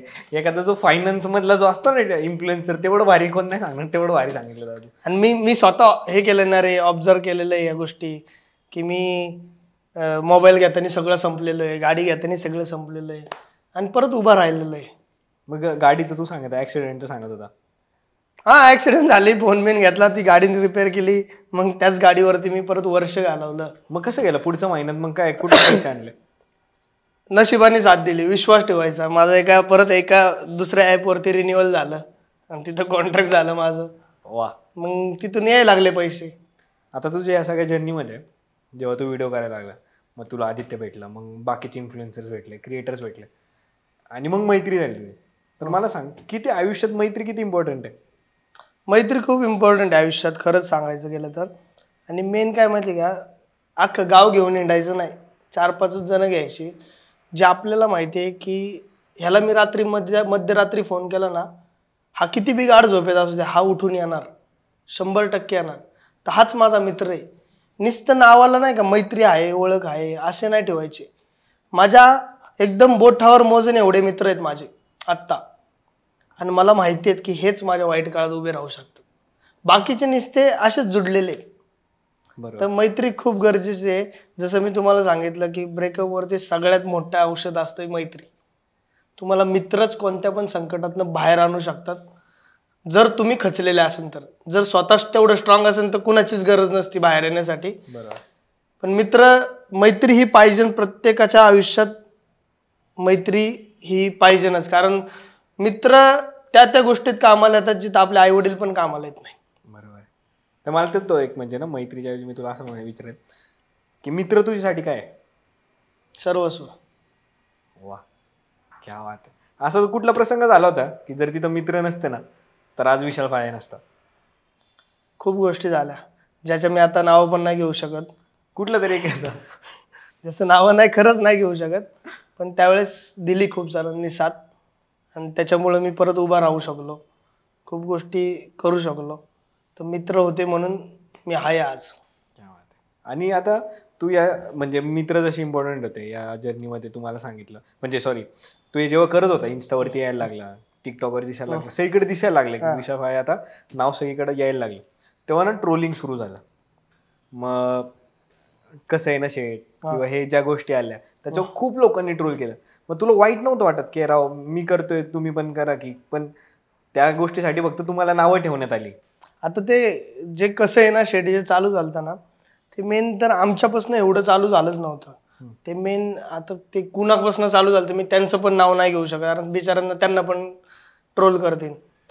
ते चालू वेगळीकडनं झालं पण काय झालं मेन ओन व्हॉइस मध्ये मी आदित्यने सुरुवात केल्यामुळं ते खापर आमच्यावर फुटलं गेलं. आपण ते असं डिनाय नाही केलं घेतलं आपण आपल्यावरती घेतलं. पण आज ज्यांनी ज्यांनी ट्रोल केलं होतं का आज ते पण तेच तर व्हिडिओ बनवतात ना, ते पण रील्सच बनवतात ना. आता तुम्ही काय वेगळं करताय? खूप जण आज व्हॉट्सअपची जोक मारून फक्त लोकांना एंटरटेन करतात. आम्ही ऍटलीस्ट आमची मतं मांडायचो. बरोबर. आणि त्याला तुम्ही एवढं काय होतं माहिती का, मेन आपल्या मराठी माणसांचा एकच विषय मला आवडत नाही की एखादा पुढे जातोय ना तर 100% त्याचा पाय खेचतात. तर ही खूप घाण गोष्ट आहे. उलट प्राऊड फील पाहिजे की हा आपल्यातला पुढे जातोय ना, जाऊ दे बाई. जर हा पुढे गेला तर आपल्याच मराठीचं नाव होणार आहे, आपल्याच मराठी माणसं. तुम्ही विचार करा, जर तू मराठी मी मराठी, जर मी तुला नावं ठेवली तर काय होणार आहे? काय भेटणार मला? काय भेटणार? काय नाही. आणि ह्याच्यानी जो हिंदी क्राऊड आहे तो काय बघतो की ह्यांच्यातच चांगलं नाहीये. खरं आहे ना. मग मराठी माणसांना जर साथ दिली, आज मेन बघा तुम्ही मराठी क्रिएटर्सचं जास्त करून अट्रॅक्शन काय? हिंदी क्रिएटर्स हिंदीकडे वळतात. खूप लोक तर असे आहेत जे मराठीच्या नावावरती फेमस झालेत आणि आता हिंदीकडे वळालेत. खूप लोक आहेत, नावं नाही घ्यायची आपल्याला कोणाची, पण तुम्ही नोटीस करा की असं का घडलं, असं का घडतं. म्हणजे मी त्या क्रिएटर्सला नावं नाही ठेवत आहे, मी त्यांना नावं ठेवतोय की एखादं मराठीतनं पुढं जातंय ना तर त्यांना नावं का ठेवताय तुम्ही? जाऊ दे ना भाई. तेच ना. मी पण ते पाहिलं की जर आता हिंदीतलं एक मोठं नाव आहे की रोहित झिंझुरके ना, हा रोहित झिंझुरके. त्याला सगळ्यांनी डोक्यावर घेतलं, सगळ्यांनी.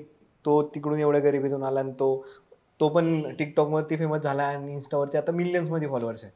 तसं मग आपण पण केलंय ना, तसं तू पण केलंय. मग आपण जर फक्त ह्याच्यातच राहिलो. आणि सगळ्यात महत्वाचं, आता रोहितचं नाव जर तुम्ही घेतलं ना, तिथं पण एक प्राऊड फील ठेवलं पाहिजे आपण की किती जरी झालं तरी महाराष्ट्रातल्या मातीतला पोरगा येतो. जरी राहिला जरी सुरतला असेल तरी त्याच्या नसांमध्ये रक्त मराठी माणसांचं. तेच तर की आता म्हणजे तो हिंदीतून कंटेंट बनवतो, त्याला सगळ्यांनी डोक्यावर घेतला, सपोर्ट केला. आणि जेव्हा मग तू मराठीतून करायचा तर तुम्हाला फक्त ते ट्रोलिंग चॅनेल्स घेतलं गेलं. जर तेच जर तसंच जर त्या टाइप मध्ये जर आपण डोक्यावर घेतलं असतं तर आज कुठं असतं.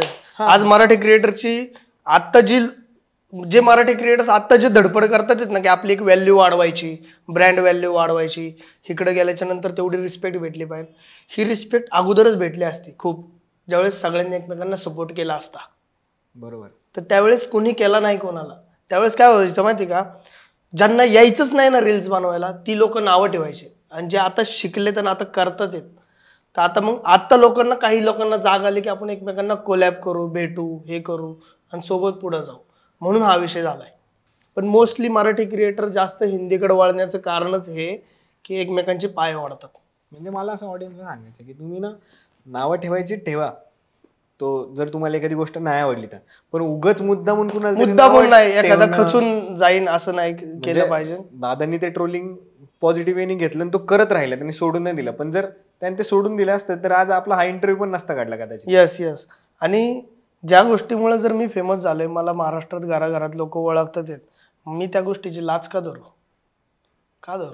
एक नॉर्मल विशाल पालेला कोणी कुत्र विचारत नव्हतं, आणि ज्या व्हिडिओमुळे मला महाराष्ट्रात अख्खं जिथं जाईन तिथं, आज पण बरं का, आज मी गाणी एवढी करतो, गाण्यांमुळे जो क्राऊड ओळखतो ना तो खूप कमी आहे. पण ज्या व्हिडिओ मी बनवलेत ना मागं 3 वर्षापूर्वी, त्या व्हिडिओमुळे ओळखणारी खूप मोठी माणसं आहेत. जसं व्हिडिओच्या स्टार्टिंगला मी मुद्दाहून म्हणलो, तोच डायलॉग माझा म्हणून फेमस झाला. नाव छोटं असलं म्हणून काय झालं, आज पण या नावाला मोठी नावं ओळखतात. त्याच्या मागचं हा डायलॉग कशातनं जन्माला आलता माझ्याकडनं, कारण मला खूप चांगले माणसं मोठी जे पॉलिटिक्समध्ये आहेत, जे चांगल्या पोस्टवरती आहेत, ते मला स्वतःहून ओळखायला लागले होते.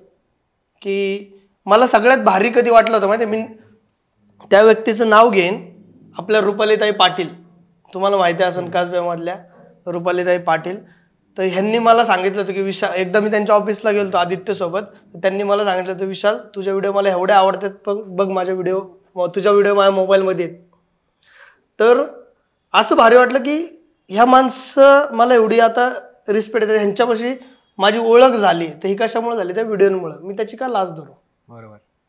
मग ट्रोलिंग बिलिंग हे सगळं वेगळं असतं. ट्रोल खूप लोक करतात, फक्त ते झेपलं पाहिजे आपल्याला आणि ते सहन केलं पाहिजे. फक्त ट्रोलिंगला मर्यादा असली पाहिजे, रोस्टिंगला मर्यादा असली पाहिजे, पर्सनल गेलं नाही पाहिजे.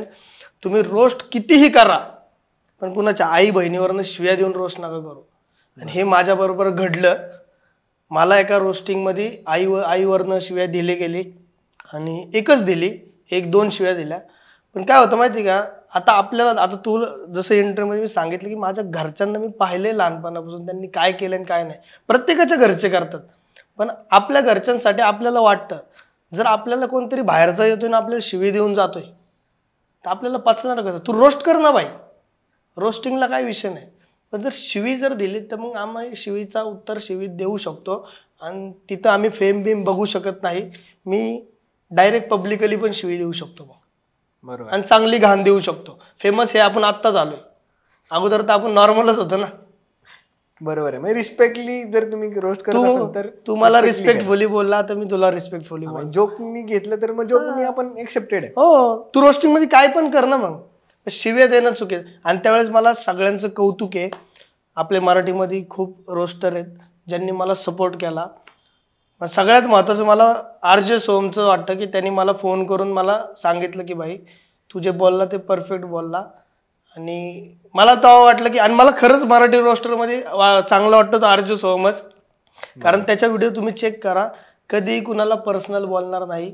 ज्या मुद्द्याला हात घालतो त्याचा अभ्यास करतो आणि तेव्हाच तो हात घालतो. बरोबर. परवा त्याच्याशी पॉडकास्ट झाला तेव्हा त्यांनी तेच सांगितलं. त्याच्याशी कोणाची, तो म्हटला मी काय कोणाचा शत्रू वगैरे नाही. नाहीच आहे तो. तू बघ त्याच्या चॅनलवरती जेवढे पण रोस्टिंगचे आहेत, तो असेच मुद्दे मांडतो ज्या मुद्द्यांचा तो अभ्यास करतो. आणि आता तर तो अजून भारी व्हिडिओ बनवतो. आता रोस्टिंग तर त्यांनी बंदच केली, खूप क्वचित करतो. आता तो एकदम माहिती देतो चांगल्या व्हिडिओमध्ये आणि बघायला आवडतं आता ते लोकांना. इथपर्यंत सगळं चांगलं चाललं होतं, मस्त व्हिडिओज करत होता, ओन व्हॉइस मध्ये, इंस्टाग्रामला व्हायरल होत होता. हे गाण्यांचं वेळ कसं काय, आणि मग हा गाण्यांकडे एवढा कल की आता फक्त गाणीच, हे कसं? मग गाण्यांचं मी काय केलं, आता जसं मी बोललो की मला काही मित्र होते जे बोलले होते की तुझा जो गावरानपणा आहे ह्याच्यामुळं तुला हिथंच तू फेमस नाही होऊ शकत, तू गाणी कधी करणार, गाणं तर तू कधीच नाही करू शकत, थोडंसं गावरान लुक असल्यामुळे आपलं. आणि त्यावेळेस कसं होतं, तुम्हाला लोकांना माहिती असेल खूप, टिकटॉकला जास्त करून पोरं होते अशी पांढरी केस, गुलाबी केस, अशी एकदम रंगीबिरंगी केरेटीन बिरेटीन करून एकदम सिल्की अशी. तर माझं पण असंच मत झालं की असेच लोक फेमस होऊ शकतात, ह्यांनाच गाण्यात घेऊ शकतात, असं होत होतं. मी कधी गाण्यांची अपेक्षाच ठेवली नव्हती. तुला येतील येतील अशी. पण मला डिसेंबरमध्ये एक फोन आला विजय भाटेंचा, मराठी म्युझिक टाउन मधनं, की एक गाणं आहे आम्हाला तुला घेऊन करायचंय. तर मी म्हणलो ओके, तर म्हणलो करतो. तर त्याच्यातनं मी सुरुवातीपासूनच एक माझी ठेवून राहिलो स्वतःची की मी गाण्यांमध्ये पण येणार, तर मी असं तसं मला भेटत नाही गाणं म्हणून मी कोणतं पण गाणं करणं असं नव्हतं माझं. म्हणजे ज्यावेळेस विजय दादाचं कॉल यायच्या अगोदर मला काही गाणी ऑफर झाली आणि जी मी सोडून पण दिली. मी एक गाणं तर असं होतं की हिंदी गाणं होतं आणि उद्या सकाळी 7ला शूट आहे आणि मी रात्री त्यांना 12 वाजता नाही म्हणलो की सॉरी मी नाही करू शकत म्हणलो, कारण मी लय विचार केला, माझं पहिलं गाणं येणार आहे, मला चांगलं करायचं. कारण जो ऑडियन्स माझ्यावर एवढा प्रेम करतोय, जो मी सांगितल्यावर एवढे टिकटॉकवरनं इंस्टावरती शिफ्ट होते, मी त्यांचा विश्वासघात का करू, मी त्यांना नाही आवडणार ती गोष्ट का करू. मी त्यांना रात्री 12-12:30 वाजता फोन करून सांगितलं मी येऊ नाही शकत. मग मी ते गाणं सोडलं. मी असे 8-9 गाणी सोडली. आणि त्याच्यानंतर मला विजयदादांचा फोन आला, ते बोलले की गाणं हे करशील का. मी ऑडिओ ऐकला आणि ऑडिओ ऐकला, आवडला मला. आणि मग माझं पहिलं गाणं हे सासवड गावात शूट झालं, अलवार साजनी. आणि अलवार साजनी ज्यावेळेस रिलीज झालं तर ते लोकांनी एवढं डोक्यावर घेतलं की माझं पहिलं गाणं होतं, तर खूप हिट झालं डेंजर. आणि मग तिथून जी सुरुवात झाली माझी डेंजर. किती व्ह्यूज आले त्याला? फेब्रुवारीमध्ये ते गाणं रिलीज झालं असेल 1 फेब्रुवारीला, तर मिलियन्समध्ये गेलं ते गाणं. आत्ता मला ॲक्च्युली म्हणजे किती व्ह्यूज आहेत ते मला माहीत नाही, पण 10 मिलियनच्या पुढेच असेल 100%, मला असं वाटतंय. आणि 1 फेब्रुवारीला ते गाणं रिलीज झालं आणि मला 10 ते 15 फेब्रुवारीला एक दुसरं गाण्याची ऑफर आली. बर. आणि त्यावेळेस मला कॅमेऱ्यांबद्दल माहीत नव्हतं की कोणतं मला फक्त एवढं सांगण्यात आलं की खूप मोठ्या लेवलला शूट होते, एरे अलेक्सावरती शूट होते. मी म्हणलं हे काय असतं? ते म्हणले कॅमेरा आहे, कॅमेऱ्यांमध्ये सगळ्यात मोठा कॅमेरा जो फिल्मला पण यूज करतात. अरे बापरे म्हणलं हे मोठं असेल बरं का काय. आणि मी तो गाणं मागून घेतलं ऑडिओ ऐकण्यासाठी, आणि ते गाणं होतं गावरान इसक झालं र हे गाणं होतं. आणि त्याच्यात एक मुलगी लॉन्च होणार होती, नवीन मुलगी लॉन्च होणार होती. तर ते गाणं आवडलं आणि मला ती रिस्क होती की त्यावेळेस त्याच्या अगोदर कोणते गावरान गाणे रिलीज नव्हते झाले अल्बम सॉन्गमध्ये. मग मला ही भीती होती की हे गाणं चालन का. बरं. पण मला तोच पॉईंट डोक्यात होता की जी लोक म्हणले ना तू गावरान आहे म्हणून तुझं होत नाही, जर लोकांनी डोक्यावर घेतलं ना गावरान, तर गावरान शिवाय पर्यायच नाही. वा, असा विषय झाला. आणि इसक झालं, शूट झालं, रिलीज झालं, इसक झालं बी डोक्यावर घेतलं लोकांनी डेंजर, आणि ते पण मिलियन्स मध्ये गेलं. आणि मग तिथून जी गावरान गाण्यांची लिंक लागली आणि जो फ्लो चालू झाला गावरान गाण्यांचा, तो अजून पण लोकांना कधी पण गावरानच गाणे ऐकायला लोक हे करतात की मॉडर्न गाणी तुम्हाला 2 दिवस चांगली वाटत, पण गावरान गाणं हे तुम्हाला शेवटपर्यंत जिवंत ठेवू शकतं. आणि तिसरं गाणं फेब्रुवारीमध्ये अलवर साजने आलं, नंतर मार्चमध्ये हे आलं इसक झालं, एप्रिलमध्ये मला फोन आला प्रशांत दादाचा. आणि तो मला बोलला की एक गाणं आहे पॉलिटिशियनवरती आपल्याला करायची, अशी अशी स्टोरी आहे की तू पॉलिटिक्समध्ये आणि मुलगी अशी आहे. म्हणलं ओके.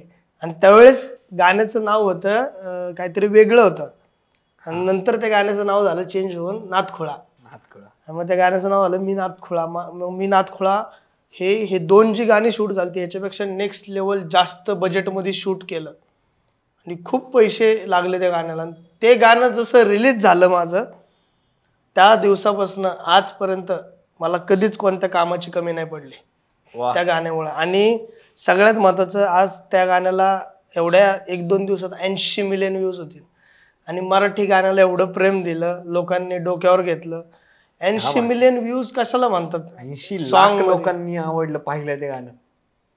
काय विषय म्हणजे. आणि मग आता कुठलं पण गावरान गाणं म्हणलं किंवा कुठलं पण हाय लेवलचं गाणं करायचं म्हणलं, पहिलं नाव जे डोक्यात येतं ते विशाल पाले. हा ब्रँड तयार झाला. हे लोकांचं प्रेम आहे. आणि मेन माझे प्रोड्युसर जे आहेत त्यांचं प्रेम आहे माझ्यावरती, की मी एखाद्या बरोबर एक काम केलंय ना तर त्याचं मन नाही भरत माझ्यासोबत. पण ते दुसरं पण आज कितीतरी चॅनल आहे ज्यांच्या चॅनलवरती माझे 2-2, 3-3 गाणी एकाच चॅनलवरती. कारण ह्यात तू म्हणजे मला ह्यात तुझं एक मला विशेष वाटतं की जेव्हा तू गाणी सुरू केली तेव्हा तू बाकीच्या गोष्टी कुठं म्हणजे तू खूप स्ट्रिक्टली फॉलो केलं. म्हणजे तुम्हाला सांगत होता की तू कुठं ओपनिंगला नाही गेला किंवा कुठे लग्नांना कुणाच्या पॉलिटिशियनच्या बर्थडेला वगैरे तू टाळलं. तू स्वतःला एक ब्रँड म्हणूनच पाहिलं. तर त्याच्याविषयी सांग की तू कसं मॅनेज केले आणि काय ठरवलं ते, हे का नाही करायच्या गोष्टी. मी मेन काय विषय झाला माहिती आहे का, मला असं होतं की मी स्वतःला भविष्यातला ऍक्टर बघतो. मला फिल्म इंडस्ट्रीत जायचंय, मला फिल्म करायच्या चांगल्या, आणि मी स्वतःला भविष्यात चांगला ऍक्टर म्हणून रिप्रेझेंट करणार आहे असं मला वाटतं, माहिती आहे. तर मग मी अशा जागी का जाऊ, एखाद्या भाऊ दादा नानाच्या बर्थडेला तो माझ्या खांद्यावर हात टाकून फोटो काढणार, व्हिडिओ काढणार, आणि हाच फोटो पुढं भविष्यात 15 वर्षानंतर दिसणार, ज्यावेळेस आपलं नाव खूप वेगळं असणार. आणि त्यावेळेस आपल्याला कळणार की आपण कोणत्या तरी एखाद्या युवा नेत्याच्या इथं गेलोय, त्याने आपल्याला अशी ट्रीटमेंट देतोय. मग आपण आपली एक लेवल ठेवलेली पाहिजे. तुम्ही अशा जागी जा ना जे तुमच्यापेक्षा वयाने मोठे, त्यांना समाजात मान आहे, सन्मान आहे, तिथं जावा, त्यांच्यासाठी काहीतरी करा. कुणासाठी फक्त 10-15 हजार रुपयासाठी कुणासाठी पण बाईट नका देऊ. म्हणजे यात सगळ्यात महत्वाचं एक असतं की तुम्हाला आयुष्यात काय करायचंय यापेक्षा आयुष्यात तुम्हाला काय नाही करायचंय हे कळलं. हो. आणि सगळ्यात महत्वाचं गोष्ट, आयुष्यात नाही म्हणायला शिकायला पाहिजे. नाही म्हणजे हे मी नाही करू शकत. नाही जो बोलतो ना तो जग जिंकतो. म्हणजे तू आता जर समज मला म्हणला की कॉफी पे, जर तू त्यात 20 टाकले, मी म्हणलं तुला नाही प्यायची मला, तू काय मला बळच पाजणार आहे? खरे. मी नाही म्हणतोय तर नाही ना, तिथं विषय संपला. मग नाही म्हणता आलं पाहिजे. आणि नाही म्हणल्यामुळं खूप गोष्टी वाईट घडायच्या ते राहून जातात, चुकीची कामं व्हायची ते पण राहून जातात. खरे. आणि हे सगळं चाललं, तू मूवीचा विषय काढला, तुला मूवी व्हायचंय, आणि आता दादाचा पिक्चर येतोय की त्याच्यावरती तो आता मोठी भूमिका करतोय. येस. आणि आणि स्वप्न पाहिलं होतं ऑड इंजिनियर च्या इथं सगळ्यात पहिल्यांदा, आणि ह्याच व्हिडिओमधनं ह्यांना कळतंय की की माझं लुक चेंज झालंय. हा खरं तर मी आजपर्यंत मी एवढा स्वतःला नाव ह्याचं ऑड इंजिनियर आहे, पण मला स्वतःला मी ऑड वाटत होतो म्हणून तर इथे आहे ना, म्हणून. आणि मी इथं जरा थोडंसं हे पण होतं, लाजत पण होतं येण्यासाठी, की माझं लुक कसं झालंय डेंजर. मला दाढीतली सवय असं करायची 4 वेळा, पण जाऊ दे म्हणलं आता करून टाकून. इथंच ह्याच्या चॅनलवर याने अनाऊन्स करून टाकले.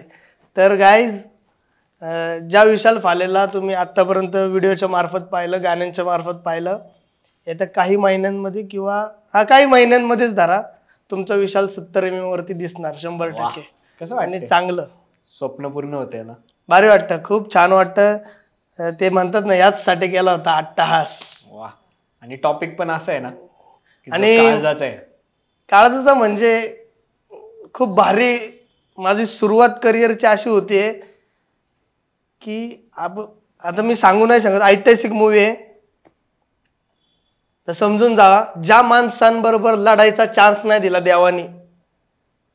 देवाने हा दुसरा चान्स दिलाय, त्यांचं नाव समाजापर्यंत पोहोचवण्यासाठी. वा, क्या बात आहे.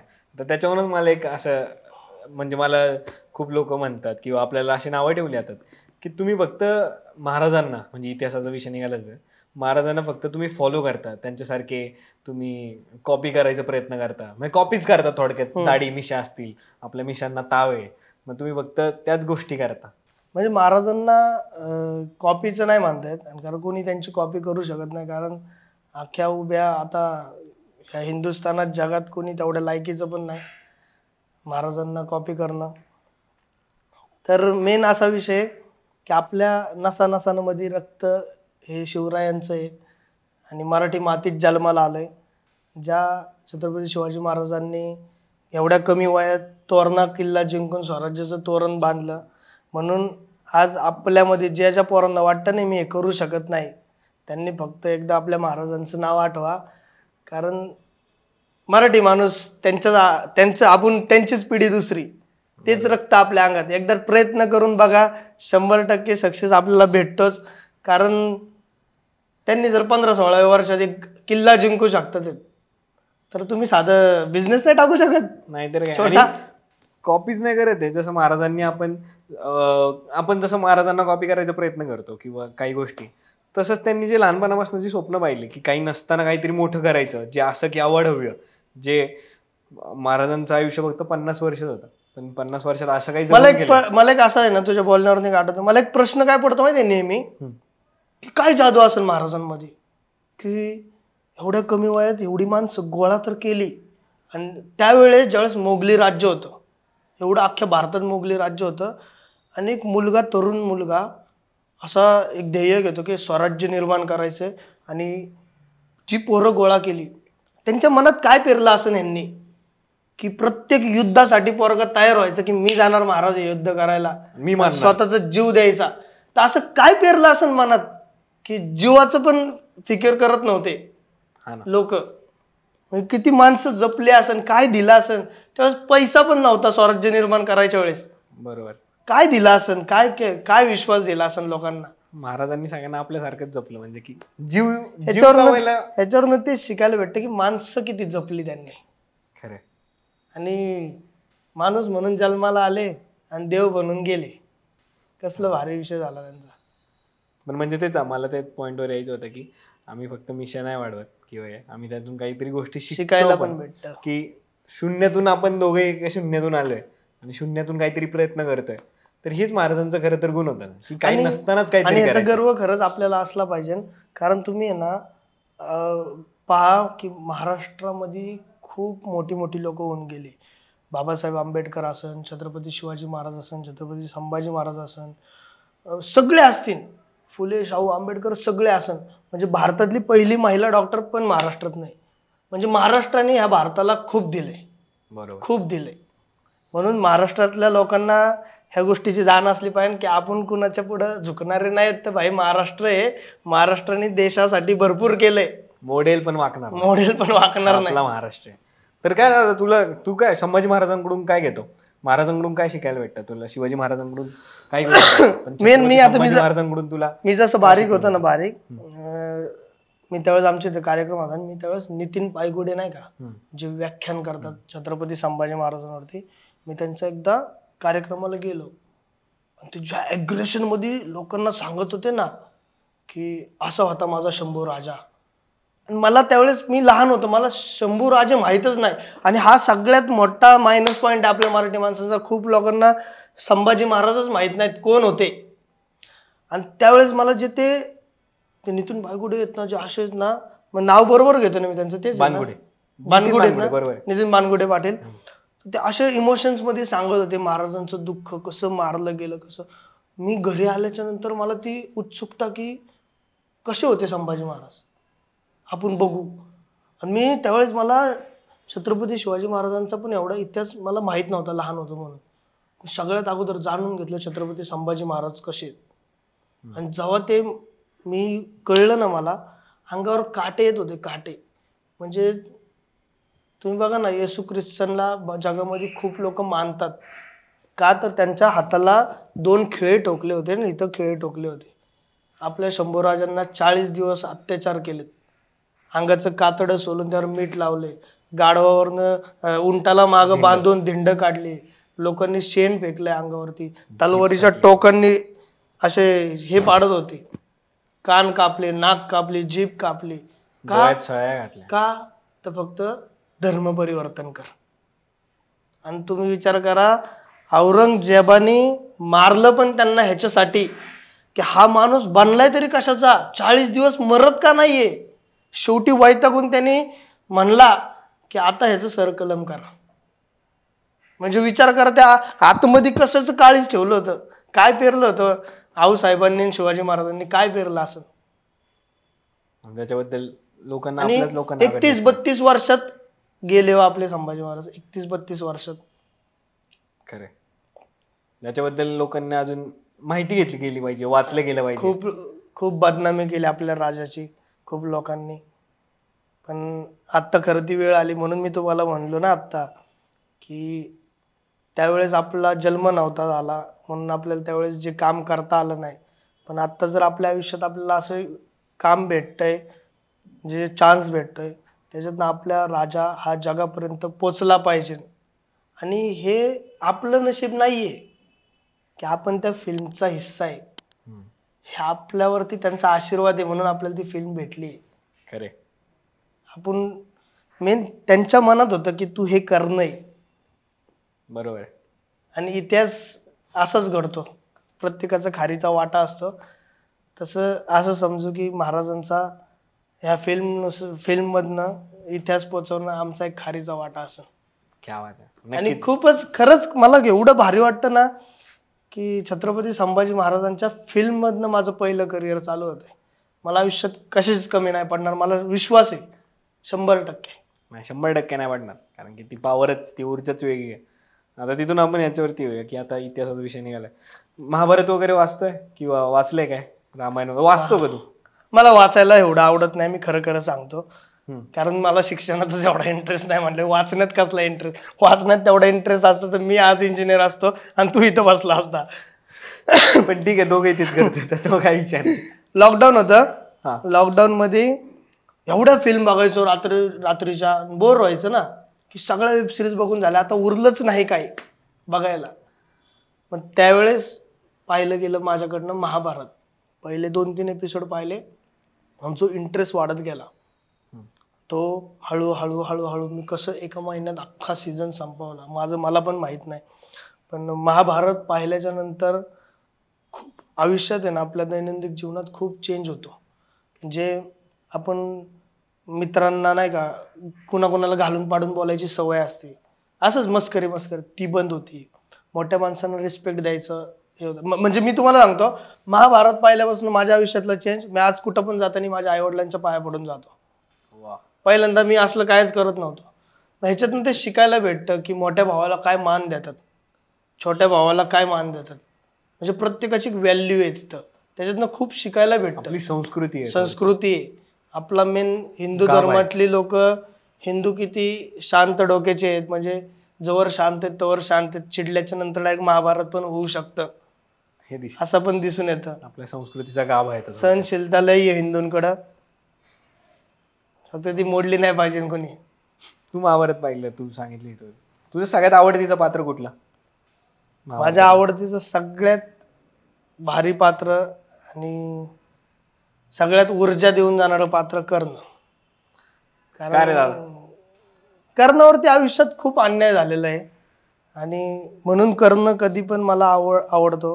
म्हणजे कर्णाने प्रत्येक जन्मापासून मृत्यूपर्यंत कायम स्वतःला प्रूफच करत गेलाय. संघर्षच वाटेल काय. हा संघर्ष कायम वाटायला संघर्ष. म्हणजे जन्माला आला त्यावेळेस त्याच्या आईने त्याला पाण्यात गंगेमध्ये सोडून दिलं आणि सूर्यदेवाने सांगितलं की हा माझा पुत्र आहे, तो हा जिथं जाईन तिथं हा स्वतःला उभरून आणेन. असं झालं. पण त्याचं पण कसलं नशीब, तो वाहून गेला तर गेला कुठं हस्तिनापूरच्या इथं, आणि गेला तर गेला कुणाच्या घरात गेला, जे भीष्मपिताचा जो सारथी होता त्याच्या घरात गेला, आणि गेला तर गेला सूतपुत्र म्हणून गेला. तिथं पण आयुष्यभर त्याने संघर्षच काढला. तर खूप गोष्टी आहेत त्याच्या आयुष्यातल्या. तर आणि जगातला सगळ्यात मोठा धनुर्धारी माझ्या मते. कारण ही गोष्ट तर तुम्ही सगळ्यांनी ऐकली, श्रीकृष्ण, अर्जुन आणि कर्ण ह्या तिघांची. ज्यावेळेस कर्ण मरतोय, मारता मारता त्याला काय पडलंय, तो फक्त श्रीकृष्णाला म्हणतोय की माधव, मी खरंच ह्या धरेवरचा सगळ्यात मोठा धनुर्धारी होऊ शकलो का? त्यावेळेस श्रीकृष्ण म्हणतो की तू विचार कर की तुला मारण्यासाठी मला हा अख्खं हे जे नेचर आहे थांबवायला लागलं, तुझं रथाचं चाक मला चिखलात रवायला लागलं. आणि महाभारताचा एक नियम होता, सूर्यास्ताच्या नंतर कोणी कोणाला मारायचं नाही, जो रथावरनं खाली असन म्हणजे निशस्त्र असन त्याला मारायचं नाही. हे नियम होते महाभारताच्या युद्धाचे. बरोबर. आणि अर्जुनाने मारलं. आणि कारण श्रीकृष्ण बोलला अर्जुनाला की मार आता, तुला हाच चान्स आहे, नाही तर तुला तुझ्याकडनं कर्ण कधी मारणारच नाही, शक्यच नाही. तर अर्जुन म्हणला पण की मी तो निशस्त्र आहे, मी मारू नाही शकत, हा युद्धाच्या नियमांच्या विरुद्ध आहे. ते म्हणलं तू आता जर मारलं नाही तर 100% तुला मारणारच नाही. कवच कुंडल देऊन सुद्धा? हा, देऊन सुद्धा मारणारच नाही. मग त्याच्या मानात बाण लागतो. त्यावेळेस मग श्रीकृष्ण म्हणतो आता विचार कर की तू केवढा मोठा धनुर्धारी आहे. तर अर्जुन ज्यावेळेस कर्णाला बाण मारतो ना, त्यावेळेस कर्णाचा रथ असा धबधब मागं जातो. आणि ज्यावेळेस कर्ण मारतो ना अर्जुनाला बाण, त्यावेळेस अर्जुनाचा रथ फक्त असा हलतो. आणि 2-3 वेळा होतं. आणि त्यावेळेस अर्जुनाला थोडासा घमंड येतो, ॲटिट्यूड येतो की भाई बघितलं का, श्रीकृष्णाला सांगतो की बघितलं का आपण बाण मारल्याच्या नंतर कर्णाचा रथ किती लांब जातोय. त्यावेळेस श्रीकृष्ण अर्जुनाला म्हणतो की तू नीट ऑब्झर्व कर की तुझ्या रथाचा चालक कोण आहे. हा श्रीकृष्ण आहे, मी आहे. आणि तुझ्या स्मारकावरती स्वतः हनुमान बसले, तुझ्या रथावर, हा ह्याच्यावर झेंड्यावरती हनुमान बसले. जर आम्ही दोघंच नसन तर तुझ्या रथाचे काय हाल होतील जर कर्णाने बाण मारल्यावर. म्हणून एवढा घमंड करू नको. आणि तू विचार कर, त्याच्याकडे काही नसून सुद्धा त्याचं फक्त हालतोय रथ, आणि तो तुला टफ देतोय. बरोबर. आम्ही दोघं इथं असून सुद्धा, आम्ही नसल्यावर काय होईल तुझा. मग त्यावेळेस ह्याला कळलं अर्जुनाला की आपण एवढं कायच नाही, जे आहे ते देव करून घेतोय आपल्याकडनं.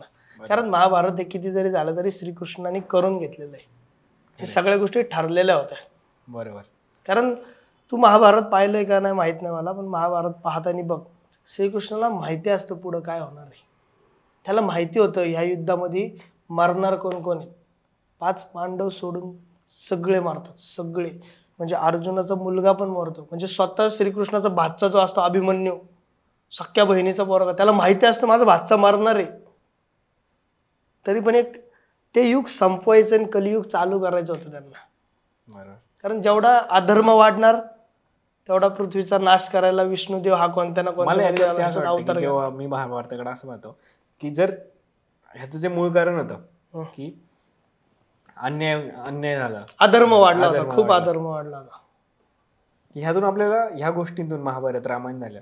तुम्ही ह्याच्या खोलात नका जाऊ की हिस्ट्री आहे का मायथॉलॉजी आहे, दंतकथा. यातून तुम्ही काहीतरी गोष्टी शिका. म्हणजे आता जसं तू सांगितलं की इगो ॲटिट्यूड वाढल्यावरती लगेच ते ह्या गोष्टी शिका. म्हणजे हे पॉइंट्स घ्या की तुम्ही नका कुठल्या गोष्टीचा कुठला घमंड नका करू, जमिनीवर राहा.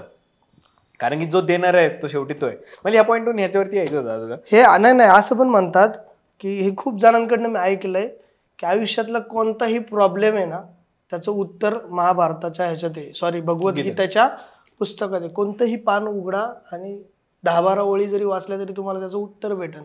आणि खरंच आहे, ज्यांना वाचायची आवड नाही त्यांनी महाभारत जरी बघितलं, हो का, इकडं वाचून जर 90% जर तुम्हाला ज्ञान भेटतंय, तुम्हाला इकडे 50% तरी भेटेल.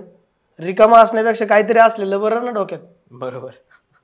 आणि ते बघून सुद्धा खूप गोष्टी शिकायला भेटतात. ज्याच्यात श्रीकृष्णाची जी भूमिका केली आहे, सौरभ म्हणून ते आहे जैन, तर त्यांनी असली भारी मांडली ना श्रीकृष्णाची जी विचार, त्या प्रत्येक विचारात तुम्हाला काहीतरी शिकायला भेटतं. बरोबर. तर बघितलं पाहिजे प्रत्येकाने एकदा तरी महाभारत बघा. स्टार प्लस वरती, हॉटस्टारवरती आहे, प्रमोशन केलं त्यांचं मी. कारण महाभारत बघणं खूप गरजेचं आहे, लाईफमध्ये खूप चेंज होतात. असा आपला इतिहास, असा आपला सगळे गाभा मेन संस्कृतीचा. आणि दुसरा एक किस्सा जो मला पर्सनली आवडतो, म्हणजे हा कशासाठी रिलेट होतो, की खूप लोकांना असं वाटतं घमंड येतो, घमंड आज प्रत्येक गोष्टीत. म्हणजे आता मी जर फेमस होतोय तर फेमस झालं, सगळ्यात घाणेरडा विषय फेमस होणाऱ्यांना तर लगेच घमंड येतो बाबा. खरंय, म्हणजे एवढा घमंड, थोडे फॉलोअर्स वाढले, थोडे लाईक्स आले, डेंजर. आपण आता ऑड इंजिनियरची जवळ 1 मिलियन सबस्क्रिप्शन होतील ना, सबस्क्राईबर वाढतील ना, त्यावेळेस रुतबा बघा काय असं वेगळा. या गोष्टी आताच घेतो, त्याच्यामुळे कसं मेंटेन करायचं हे शिकतं. लय टेन्शन डायलॉग टाकला. पण नाही, हा वर्ग खूप चांगला आहे. आता तिथून तू एवढं सगळं बोलतोय, पण तू मला सांगताना सांगितलं होतं की तू नास्तिक होता. मग तो आस्तिक कसा आला, ती काय जर्नी होती? माझा एक पुढचा व्लॉग येणार आहे. व्लॉगचं टायटलच आहे मी नास्तिकचा आस्तिक कसं झाला. तर त्याच्या मागचं मेन हेच कारण आहे की आता ते माझं मत आहे, मी लोकांना नाही सांगणार की हे तुम्ही ऑब्झर्व करा, तुम्ही रिलेट करताय का बघा. हे मी माझ्या आयुष्यात मी रिलेट केलं. मी खतरनाक नास्तिक होता. आमच्या घरात खूप मोठा देवारा आहे, ज्याच्यात भरपूर देव आहेत. मी कधी, मला आठवत नाही मी देवाच्या पाया पडलेलो. पण मी जसं देवाला का मानायला लागलो माहिती आहे का, म्हणजे असं नाही की मला देवाने खूप दिलं म्हणून, पण जसं आता मी सांगितलं की मी 3 वर्षापूर्वी एक 10x10च्या रूममध्ये राहायचो. जर स्ट्रगलिंग काळ होता माझा की 10-12 हजार रुपयात काम करायचं, 2-2 कामं करायला लागायची पोट भरण्यासाठी. आणि अचानक एक पोरगा नॉर्मल फॅमिलीतला फेमस झाला, त्याच्याकडे पैसे यायला लागले. ॲक्टिवावरती हिंडायचा, ज्याने ॲक्टिवा सोडून गाडी घेतली मोठी स्वतःची, घर बनवलं स्वतःचं. तर हे कसं काय शक्य आहे? देवाचा आशीर्वाद असल्याशिवाय, आईबाबाची पुण्य असल्याशिवाय असं होऊ शकत नाही. तर त्यावेळेस मला असं वाटलं की मी एकदा देवाचे हात जोडले की नाही का, जे काय दिलंय मला तुमचा आशीर्वाद आहे, माझ्या आईबापाची पुण्याई आहे, म्हणून हे सगळं मला असं भेटलंय. आणि एकदम रोलर कोस्टरच्या टाईपच लाईफ चेंज झाली ना, की ही परिस्थिती अशी डायरेक्ट अशी चेंज झाली. आज अशी वेळ आली की अशी कोणती इच्छा मारू नाही शकत मी. म्हणजे उदाहरण आहे माझ्याकडं की मी जसं स्टार्टिंगला सांगितलं की माझी जी स्वप्न होती ना, जी पाहिली मी लहानपणी, जी माझे आई वडील माझी स्वप्न पूर्ण करू शकत नव्हते, त्यावेळेस आपले ते हट्ट होते, पण आपल्यासाठी ते स्वप्न होते, इच्छा होत्या, ड्रीम होते, ते करणं गरजेचं होतं. आत्ता एक रिसेंटली किस्सा आहे माझा. मला लहानपणापासून एक गाडी एवढी डोक्यात होती, डेंजर बुलेट. आवाज ऐकून आहे ना असं वाटायचं ही गाडी मला पाहिजे, कारण त्या गाडीचा रुतबा लयच असला डेंजर होता. आणि पूर्वी पहिल्यांदा बुलेट कुणाकडे नसायची, आणि जो येईन त्याची हवा, की भाई बुलेटवरती आल्यावर जरा हवा होती. तेव्हापासून जशी मला लाईफमध्ये पहिली बाईक जी अट्रॅक्ट झाली ती बुलेट. आणि बुलेट मी कधीच घेऊ शकलो नाही.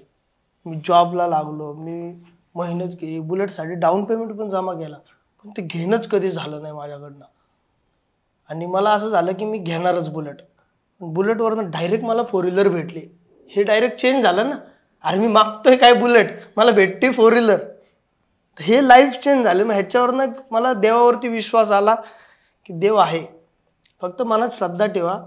आणि आईबापांनी आपल्याला जन्म दिलाय, ह्याच्यासाठीच मेन थँकफुल राहिलं पाहिजे की तुम्ही जन्म दिलाय म्हणून तुम्ही आहे. बरोबर. की आईबापांनी नाही केलं म्हणून काय, आपल्यात दम आहे ना तेवढा.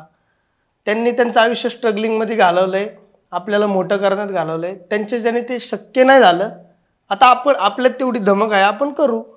आणि जी गोष्टी आपल्या आईवडिलांना करता आल्या नाही, आपण आत्ताच करून ठेवलेले कधी पण बेस्ट, की आपल्या पोरांसाठी त्या इझी झाल्या पाहिजे. की पोरांनी सायकल मागितली की गाडी, जसं बोललो मी स्टार्टिंगला, मुलीचा बाप जर सायकल मागितली तर गाडी देऊ शकतो. आपल्याला मुलीचा बाप बनायचं तेवढं स्ट्रॉंग बनणं गरजेचं आहे ना. म्हणजे इथपर्यंतची जर्नी झाली, तू आता जसं आईवडिलांना सांगितलं, काय रोल होता रे आईवडिलांचा या जर्नीमध्ये? अगं मला आई वडिलांकडनं आहे ना फायनान्शियली सपोर्ट भेटला नाही आणि अजून पण भेटत नाही, कारण मी तशा अपेक्षाच ठेवत नाही. जर माझे आईवडील एवढे कष्ट करून आम्हाला सांभाळले, पण त्यांनी मला असं शिक्षण खूप दिले, म्हणजे जे त्यांनी आयुष्यात अनुभवलं त्या गोष्टी मला अशा दिल्यात की ज्या मी उभ्या आयुष्यात कुठे कोणत्या पण युनिव्हर्सिटीत जाऊन ती डिग्री नाही घेऊ शकत. ज्या गोष्टी मला त्यांच्याकडनं भेटल्यात आणि आयुष्यात तेवढं मोटिवेशन त्यांच्याकडनं भेटल्यामुळे मी आज इथं आहे. म्हणजे मी आज कोणतीही गोष्ट करायला जातो ना, मी लाख आईवडिलांना विचारतो बरं का, मी हे करू का. माझ्या आईवडिलांचं उत्तर काय असतं माहिती आहे, तुला माहिती आहे ना करणार तर कर. म्हणजे तुला माहिती आहे हे तू करू शकतो तर 100% कर. आता अशी वेळ आली आहे की आईवडिलांचा एवढा विश्वास झाला आहे माझ्यावरती की समजा मी त्यांना असं वाटतं की मी आता 1 कोटीची गाडी पण घेऊ शकतो. म्हणजे पोरावरती एवढा विश्वास आला की माझा पोरगा काही बी करू शकतो आता. म्हणजे त्यांना मी सांगितलं ना, आता माझी तेवढी ऐपत नाहीये, तरी त्यांना वाटतं की तू काहीतरी करू शकतो मोठा.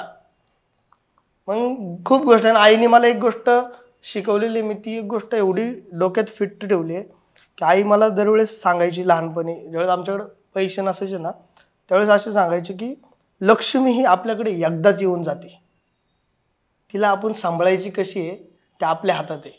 जर तू तिची इज्जत ठेवली तर ती तुझ्याकडे नांदणार, जर नाही ठेवली ती तुझ्याकडे कधीच नांदणार नाही.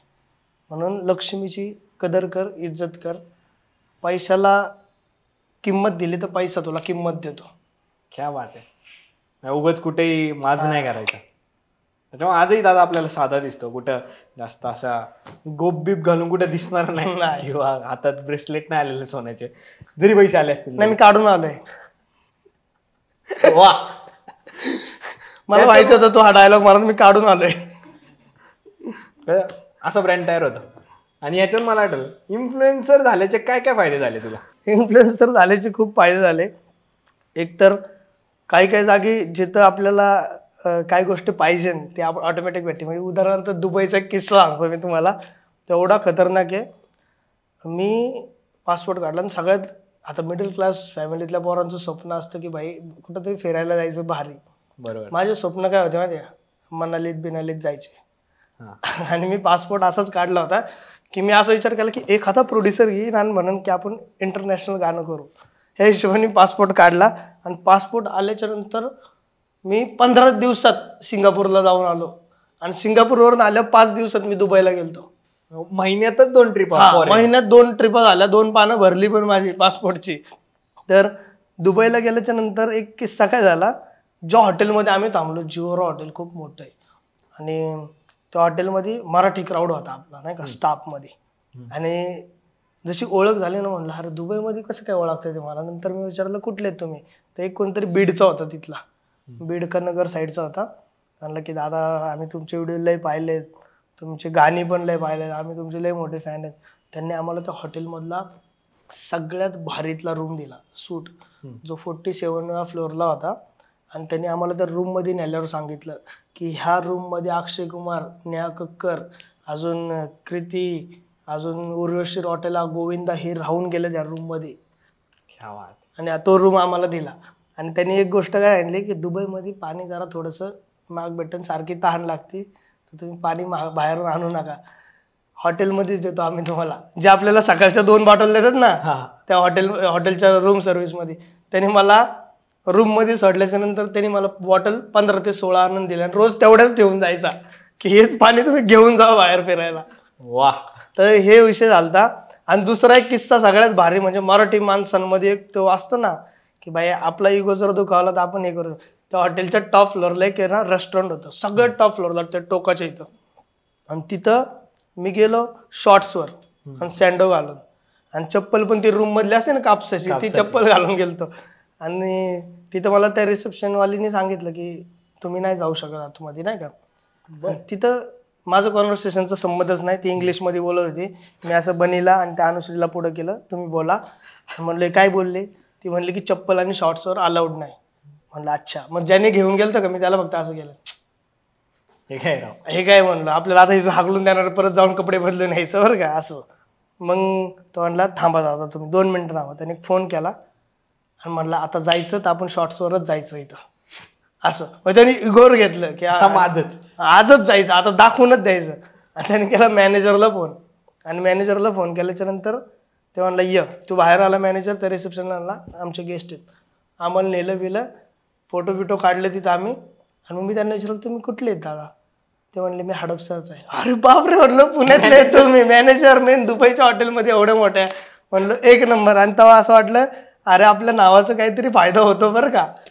म्हणजे जिथं काही चालू शकत नाही कोणाचं, तिथं आपलं नाव चालू शकतं. म्हणजे ज्यांनी आधी ज्या गोष्टीसाठी ट्रोल केलं होतं की काय लिपसिंग करून काय भेटतं, तर हे भेटतं. लय काय काय भेटतं. सगळ्यात महत्वाचं मी त्या मुलांना आणि त्या मुलींना एक गोष्ट सांगेन की ज्यांना असं वाटतं ना मी काय नाही करू शकत, लिपसिंग करणं पण हा एक थोडासा पार्ट असतो बरं का ॲक्टिंगमधला. एक समजा ज्याला 100% ॲक्टिंग येते तो लिपसिंग करून तो 2% शिकायचा प्रयत्न करतोय, सुरुवात आहे त्याची, तो हळूहळू गोष्टी शिकणार. आज मी पण आईच्या कुशीतनं आपलं नाही पोटातनं जन्म घेऊन असं काय ॲक्टर म्हणून नाही आलो. मी पण खूप गोष्टी शिकतोय आणि अजून शिकणार आहेत. खूप गोष्टी माहीत नाही, मी कुठं ॲक्टिंगचा कोर्स केला नाही, अनुभवातनं माणूस शिकतो. खरं. तर ज्यांना असं वाटतं ना मी काय करू शकत नाही, तर करता येतं, बिंदास करा. ह्याच्यामध्ये करिअर आहे आणि खूप आहे. जसं आपला शेजारी एक इंजिनिअरिंग सोडून बसलेलं आहे, कारण आहे ज्याच्यात ज्याला आवड आहे त्याने ते केलं पाहिजे आणि ह्याच्यात सक्सेस 100% आहे. म्हणजे तुम्ही कुठेतरी असं नका विचार करू की लिपसिंग करून सगळे नावच ठेवणार आहे. काही गोष्टी आपल्याला पण कसं न्यायच्या, कुठल्या लेवलला न्यायच्या ते आपल्याच हातात आहे. तुला एक सांगू का, असं म्हणतात की फेमस कोणी पण होऊ शकतं, असं नाही. तसं जर असतं तर आज महाराष्ट्रातला भारतातला प्रत्येक माणूस फेमस असता. ज्याच्या चेहऱ्यात स्पार्क आहे, ज्याच्या आतमध्ये स्पार्क आहे, तोच उभरून येतो. लोक तुझ्याकडे काय अट्रॅक्ट होणार? तुझं काहीतरी वेगळं आहे ना, तुम्ही त्यांना ताव देतोय ना भाई, काहीतरी वेगळं आणलंय ना मार्केटमध्ये. काय तुझा तो डायलॉग मारतो तू, तावेकारण नाव आहे ना. हा तावेकारण नाव आहे, म्हणजे ह्याचं काहीतरी विषय वेगळा आहे म्हणून जरा नाव पटकेत होतं, म्हणून कुणाचं पण नाव होत नाही, कुणी पण फेमस होत नाही. हे गैरसमज हे करा. आणि हा हे पण गोष्ट आहे, मेहनत जर केली तर प्रत्येक माणूस सक्सेसफुल होऊ शकतो 100%. खरंय. त्याच्यामुळे कोणी वाईट वाटून नका घेऊ किंवा ट्रोल जर तुम्हाला कोणी नावं ठेवत असतील आजूबाजूची लोक की हे काय करते, तर तुम्हाला वाटतं ट्रोलिंग मधनं रोस्टिंग मधनं शिकल्या पाहिजे गोष्टी. आपण ती गोष्ट आहे ना नीट ऑब्झर्व केली पाहिजे की हा बोलतोय कोणत्या टॉपिकवर. तुम्हाला माहिती का, मी जसं सांगितलं सोहमबद्दल, सोहम खूप डीपमध्ये अभ्यास करतो आणि सांगतो. मग ज्यावेळेस समजा आता माझ्यावर जर रोस्ट केलं ना सोहमने, मला खरंच आवडेल का, तर तो माझ्यावर त्या अभ्यास करेन, मी 1-2 महिने केलंय काय, आणि तो विषय मांडन. ह्या ज्या गोष्टी मला सुद्धा माहीत नसणार तो त्याने अभ्यास करून तो मांडणार. त्याच्यातनं आपण शिकलं पाहिजे की आपण चुकतोय कुठं. बरोबर. ही गोष्ट जर लोकांना आवडत नाही आणि आपल्याला एखादा जर सांगतोय तर ते आपण चांगल्या वेने घेतलं पाहिजे की भाई मला आईबाप पण नाही सांगत, हा मला सांगतोय चांगलं, म्हणजे ही तुझी चूक आहे, याच्यामुळे मी तुला रोस्ट करतोय, ही करू नको, पुढच्या वेळेस चूक सुधारा. म्हणून मी ह्या गोष्टी खूप रोस्टिंगमधनं मी खूप गोष्टी शिकल्या, त्या सुधारल्या. माझ्या डायलॉगचा व्हिडिओ पण बंद करायचं कारणच हे झालं की खूप लोकांनी रोस्ट केले की काय तुम्ही काय करताय, डायलॉग करताय. डायलॉगच्या व्हिडिओला पण मेहनत असते, कोणतं टॉपिक मांडायचं आहे, लोक रिलेट कशी होणार, तुझ्या मनात चाललंय काय ते मी मांडणार कसं, प्लस ती व्हिडिओ शूट करायची, डबिंग करायची. आज कंटेंट व्हिडिओला पण शूट करून डबिंग करूनच टाकतात, त्यात पण मेहनत आहे, ह्याच्यात पण मेहनत आहे. प्रत्येकाची एक वेगळी मेहनत असते, पण ते लोकांना आवडत नव्हतं, मी ते बंद केलं. तुम्हाला जर माझं ते आवडत, आणि माझ्या पब्लिकला जी माझी ऑडियन्स होती त्यांना ते आवडत होतं. आज पण मला खूप मेसेज येतात की दादा तुम्ही त्या व्हिडिओ का बनवत नाही. बरोबर. पण मी विचार करतो जर लोक निगेटिव्ह घेतात आहेत तर मी का करू. पण कधी कधी हा पण प्रश्न विचारतो, ज्या माणसांना ह्या गोष्टी आवडतात माझ्या, मी त्यांच्यासाठी केलं पण पाहिजे. बरोबर. हा पण प्रश्न येतो. मग करणार आहे की नाही आता तुम्हीच सांगा कमेंट्स मध्ये करू का नाही. कमेंट्स मध्ये फक्त मला एक गोष्ट जर सांगितली तुम्ही की दादा तू ज्या पहिल्या व्हिडिओ बनवायच्या त्या व्हिडिओ कर, आम्ही सपोर्ट करू, 100% दुसऱ्या दिवशी व्हिडिओ टाकणार नाही. काय बात आहे. त्याच्यामुळे हा व्हिडिओ पहा आणि याचं उत्तर दादाला द्या तुम्ही. आता सगळ्यात मेन मुद्द्याकडे येतोय, ब्रेकअप झालं वगैरे सगळं झालं, आमच्या पण टीम मधल्यांना काही प्रश्न पडले होते, तर तो मी आता विचारतोय. लोकांचा पडलेला, महाराष्ट्र पडलेला प्रश्न आहे, काय दादा बनीचं तुझं, आणि बनी कशी भेटली. 2020-21 मध्ये बनी पुण्यात आलती एका कार्यक्रमासाठी, इव्हेंटसाठी, आणि ती आमच्या एका म्युच्युअल फ्रेंड आहे, तिच्या घरी थांबली होती. आता मग एक मिनिट, बनी म्हणजे दादाची मैत्रीण आहे बरं का? येस, असं खूप हा, खूप मैत्रीण, लोकांना आता माहिती तो आहे. सांगेल. जाऊ दे, सगळ्यांना तर माहिती आहे महाराष्ट्रातल्या. हा. पण तशी ओळख झाली तिथं म्युच्युअल फ्रेंडच्या थ्रू. आणि मी बघता क्षणी मला लय भारी वाटली पोरगी. क्यूट आहे आणि चेहऱ्यावरनं कळतं की ही पोरगी रिअल आहे, म्हणजे फेक वागणारी पोरगी नाही आहे. तर तसं मग आवडली मला बनी. आणि तिथून पुढं आमची फ्रेंडशिप एवढी स्ट्रॉंग झाली. आणि बनी माझ्या आयुष्यात आल्यापासून जरा माझा थोडासा एक असतं ना की खूप दिवस चांगले यायला लागले. बरं. खूप म्हणजे एखाद्याचा तुला कोणी लकी चार्म असू शकतो तुझा, ते तुला माहिती आहे. बरोबर. तसं माझा लकी चार्म माझी बनी आहे. वा. काय बनीला 2 शब्द सांगणार या व्हिडिओतून, जे कधी बोलला नाही समोरासमोर? काय सांगू, हे बनी मी कधी खोटं बोलत नाही बरं का. तुला वाटतं मी खोटं बोलतो, मी कधीच खोटं बोलत नाही. माझ्यावर विश्वास ठेवायला शिक. कारण माझं काय होतं, सगळ्या गोष्टी मी मस्करीत घेतो. आणि माझं मेन बोलताना मी हसत असतो. पण तिला सगळं वाटतं की हे सिरियस नाही आहे, हे खोटं बोलतंय. नाही, बनी खरं बोलतो बरं का दादा, त्याच्यामुळे तिथं बसलाय. आणि ते रिलेट होते लगेच. दादा एवढा रिअल आहे की नाव घेतलं, दादा जरा इमोशनल झालेलं दिसतं. त्याच्यामुळे नाही, पोरगी भारी आहे. आणि सगळ्यात महत्वाचं, एवढी मेहनती आहे, डेंजर नेक्स्ट लेवल मेहनती पोरगी आहे की. आणि आत्मनिर्भर आहे की भाई, मी कुणाच्या जीवावर जगणारी नाही. सेम मला माझ्या टाईपची पोरगी भेटली की आई वडिलांच्या पण जीवावर जगायचं नाही मला. एवढी मेहनत करते नेक्स्ट लेवल. तुम्ही काही पण सांगा, कोणत्याही क्षेत्रात सांगा, सगळ्या ह्याच्यात माहीर झालेली आपली बनी. म्हणून मला एकदम प्राऊड फील आहे बनीवरती की ही पोरगी कधी उपाशी राहणार बी नाही आणि उपाशी कुणाला ठेवणार बी नाही. वा, म्हणजे दादाची आता तब्येत होणार 100%. फक्त डाएट मिल शिकली पाहिजे चांगली बनवायला. म्हणजे दादा परत प्रेम होतं, परत प्रेम होतं, फक्त तुम्हाला व्यक्ती मी निवडला. मगाशीच सांगितलं की लोकांचा गैरसमज आहे की प्रेम एकदाच होतं, होऊ शकतं दुसऱ्यांदा पण. फक्त दोन्ही साईडने तेवढं खरं असलं पाहिजे. व्यक्ती तेवढी भारी असली आणि पाहिजे. व्यक्ती तेवढी भारी क्यूट असली पाहिजे. सगळं होतं. वा वा. मला काय वाटतंय, ह्याने मला प्रश्न विचारायच्या अगोदर मला ह्याला प्रश्न विचारायला पाहिजे. बेकार दादानी. नाही, आता मला वैताग आला, हा लयच प्रश्न विचारतोय. आता मी ह्याला विचारतो, तू कधी असं डिप्रेशन मध्ये सुसाईड करायचा प्रयत्न केलाय का? नाही नाही, एवढं कधी मी करत तर ना, असंही होतं की आपल्याला जे करायचंय, जे मी आज इथं करतोय सगळं, हे आईच्या स्वप्न होतं कुठेतरी की माझ्या मुलांना काहीतरी मोठं करावं. मग इंजिनिअरिंग करून मला माहिती होतं की मी काय लय मोठं नाही करू शकणार आहे, कुठेतरी एक गाडी फ्लॅट बीट घेईन, पण असं कुठेतरी चांगलं नाव किंवा एवढं काय करणार नाही, कारण की इंजिनिअरिंग सगळेच करतात.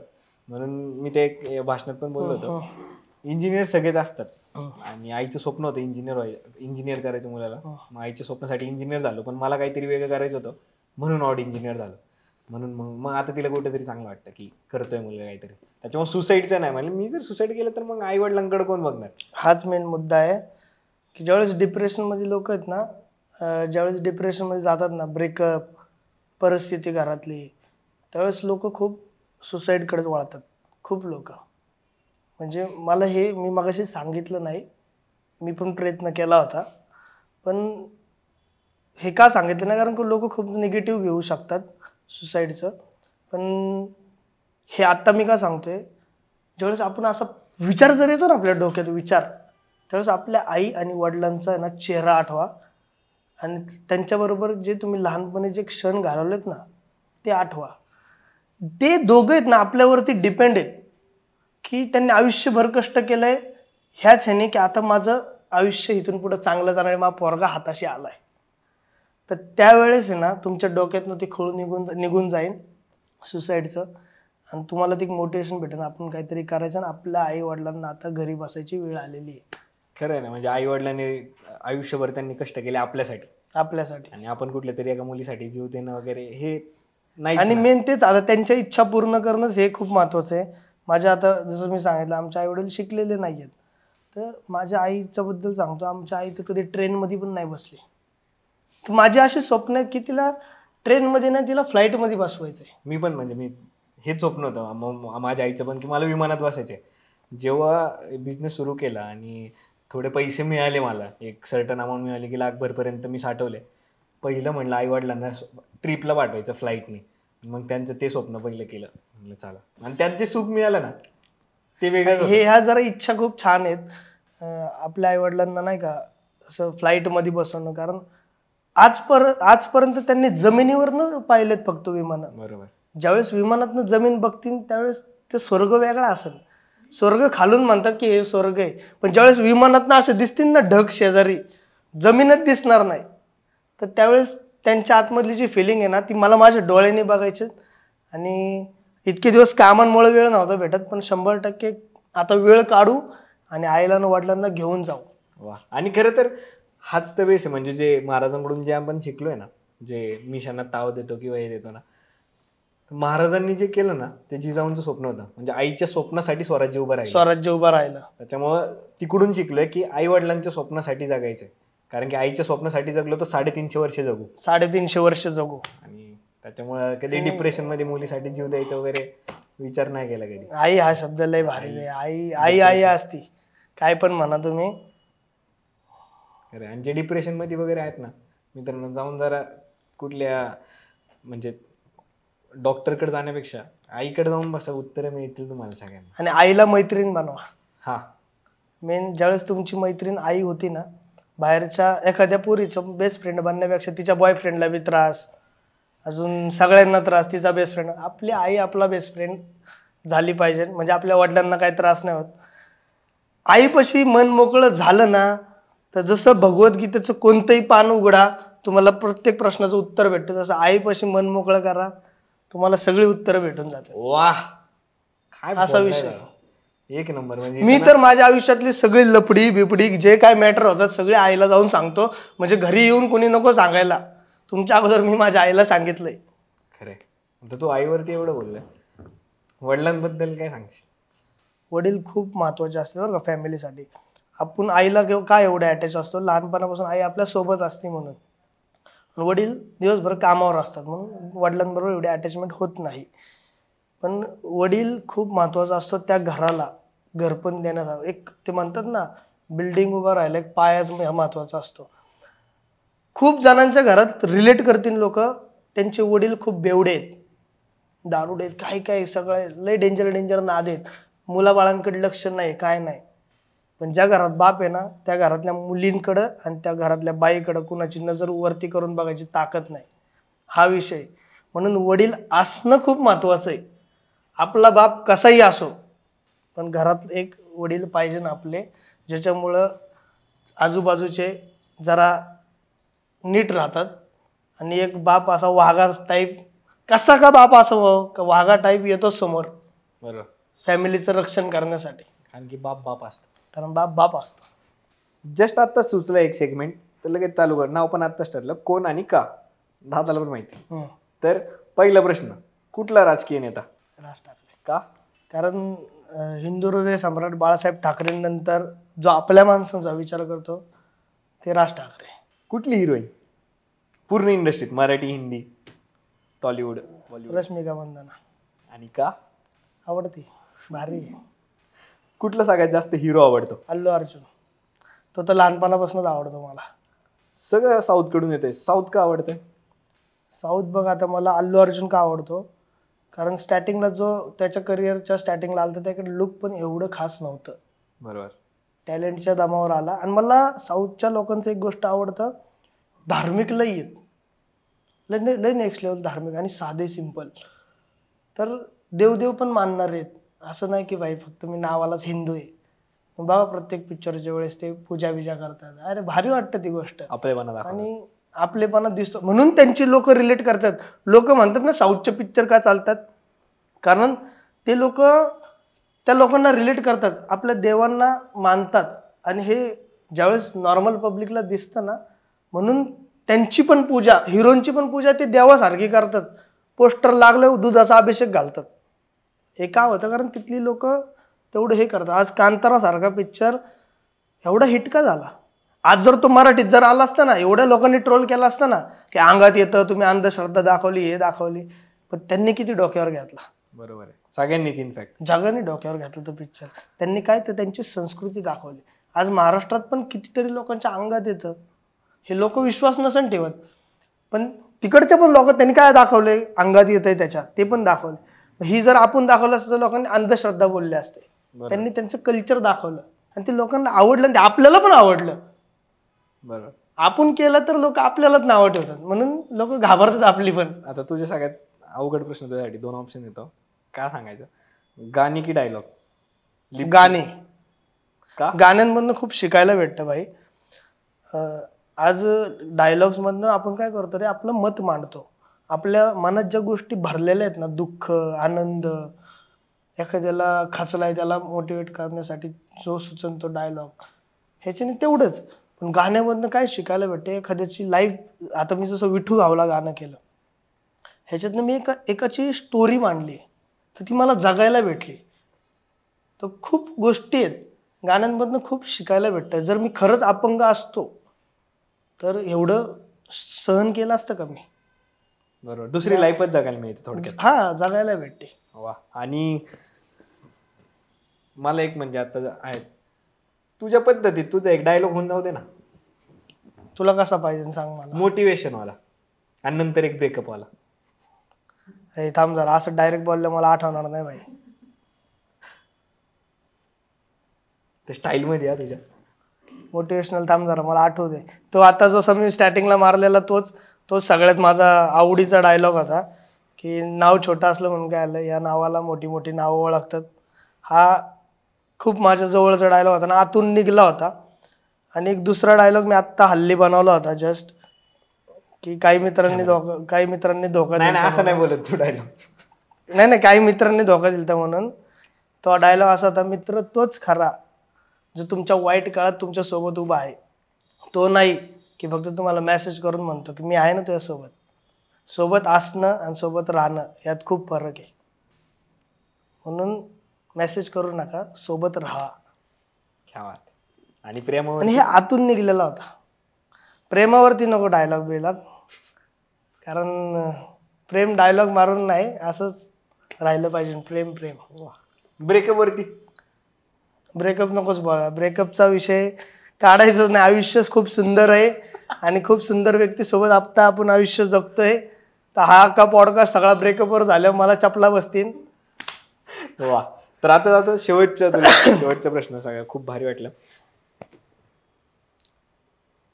तुझ्याकडे हे सगळं आहे आता, म्हणजे तू कधी इमॅजिन पण नव्हतं केलं तेवढं देवाने दिलंय तुला, जसं तू सांगितलंस.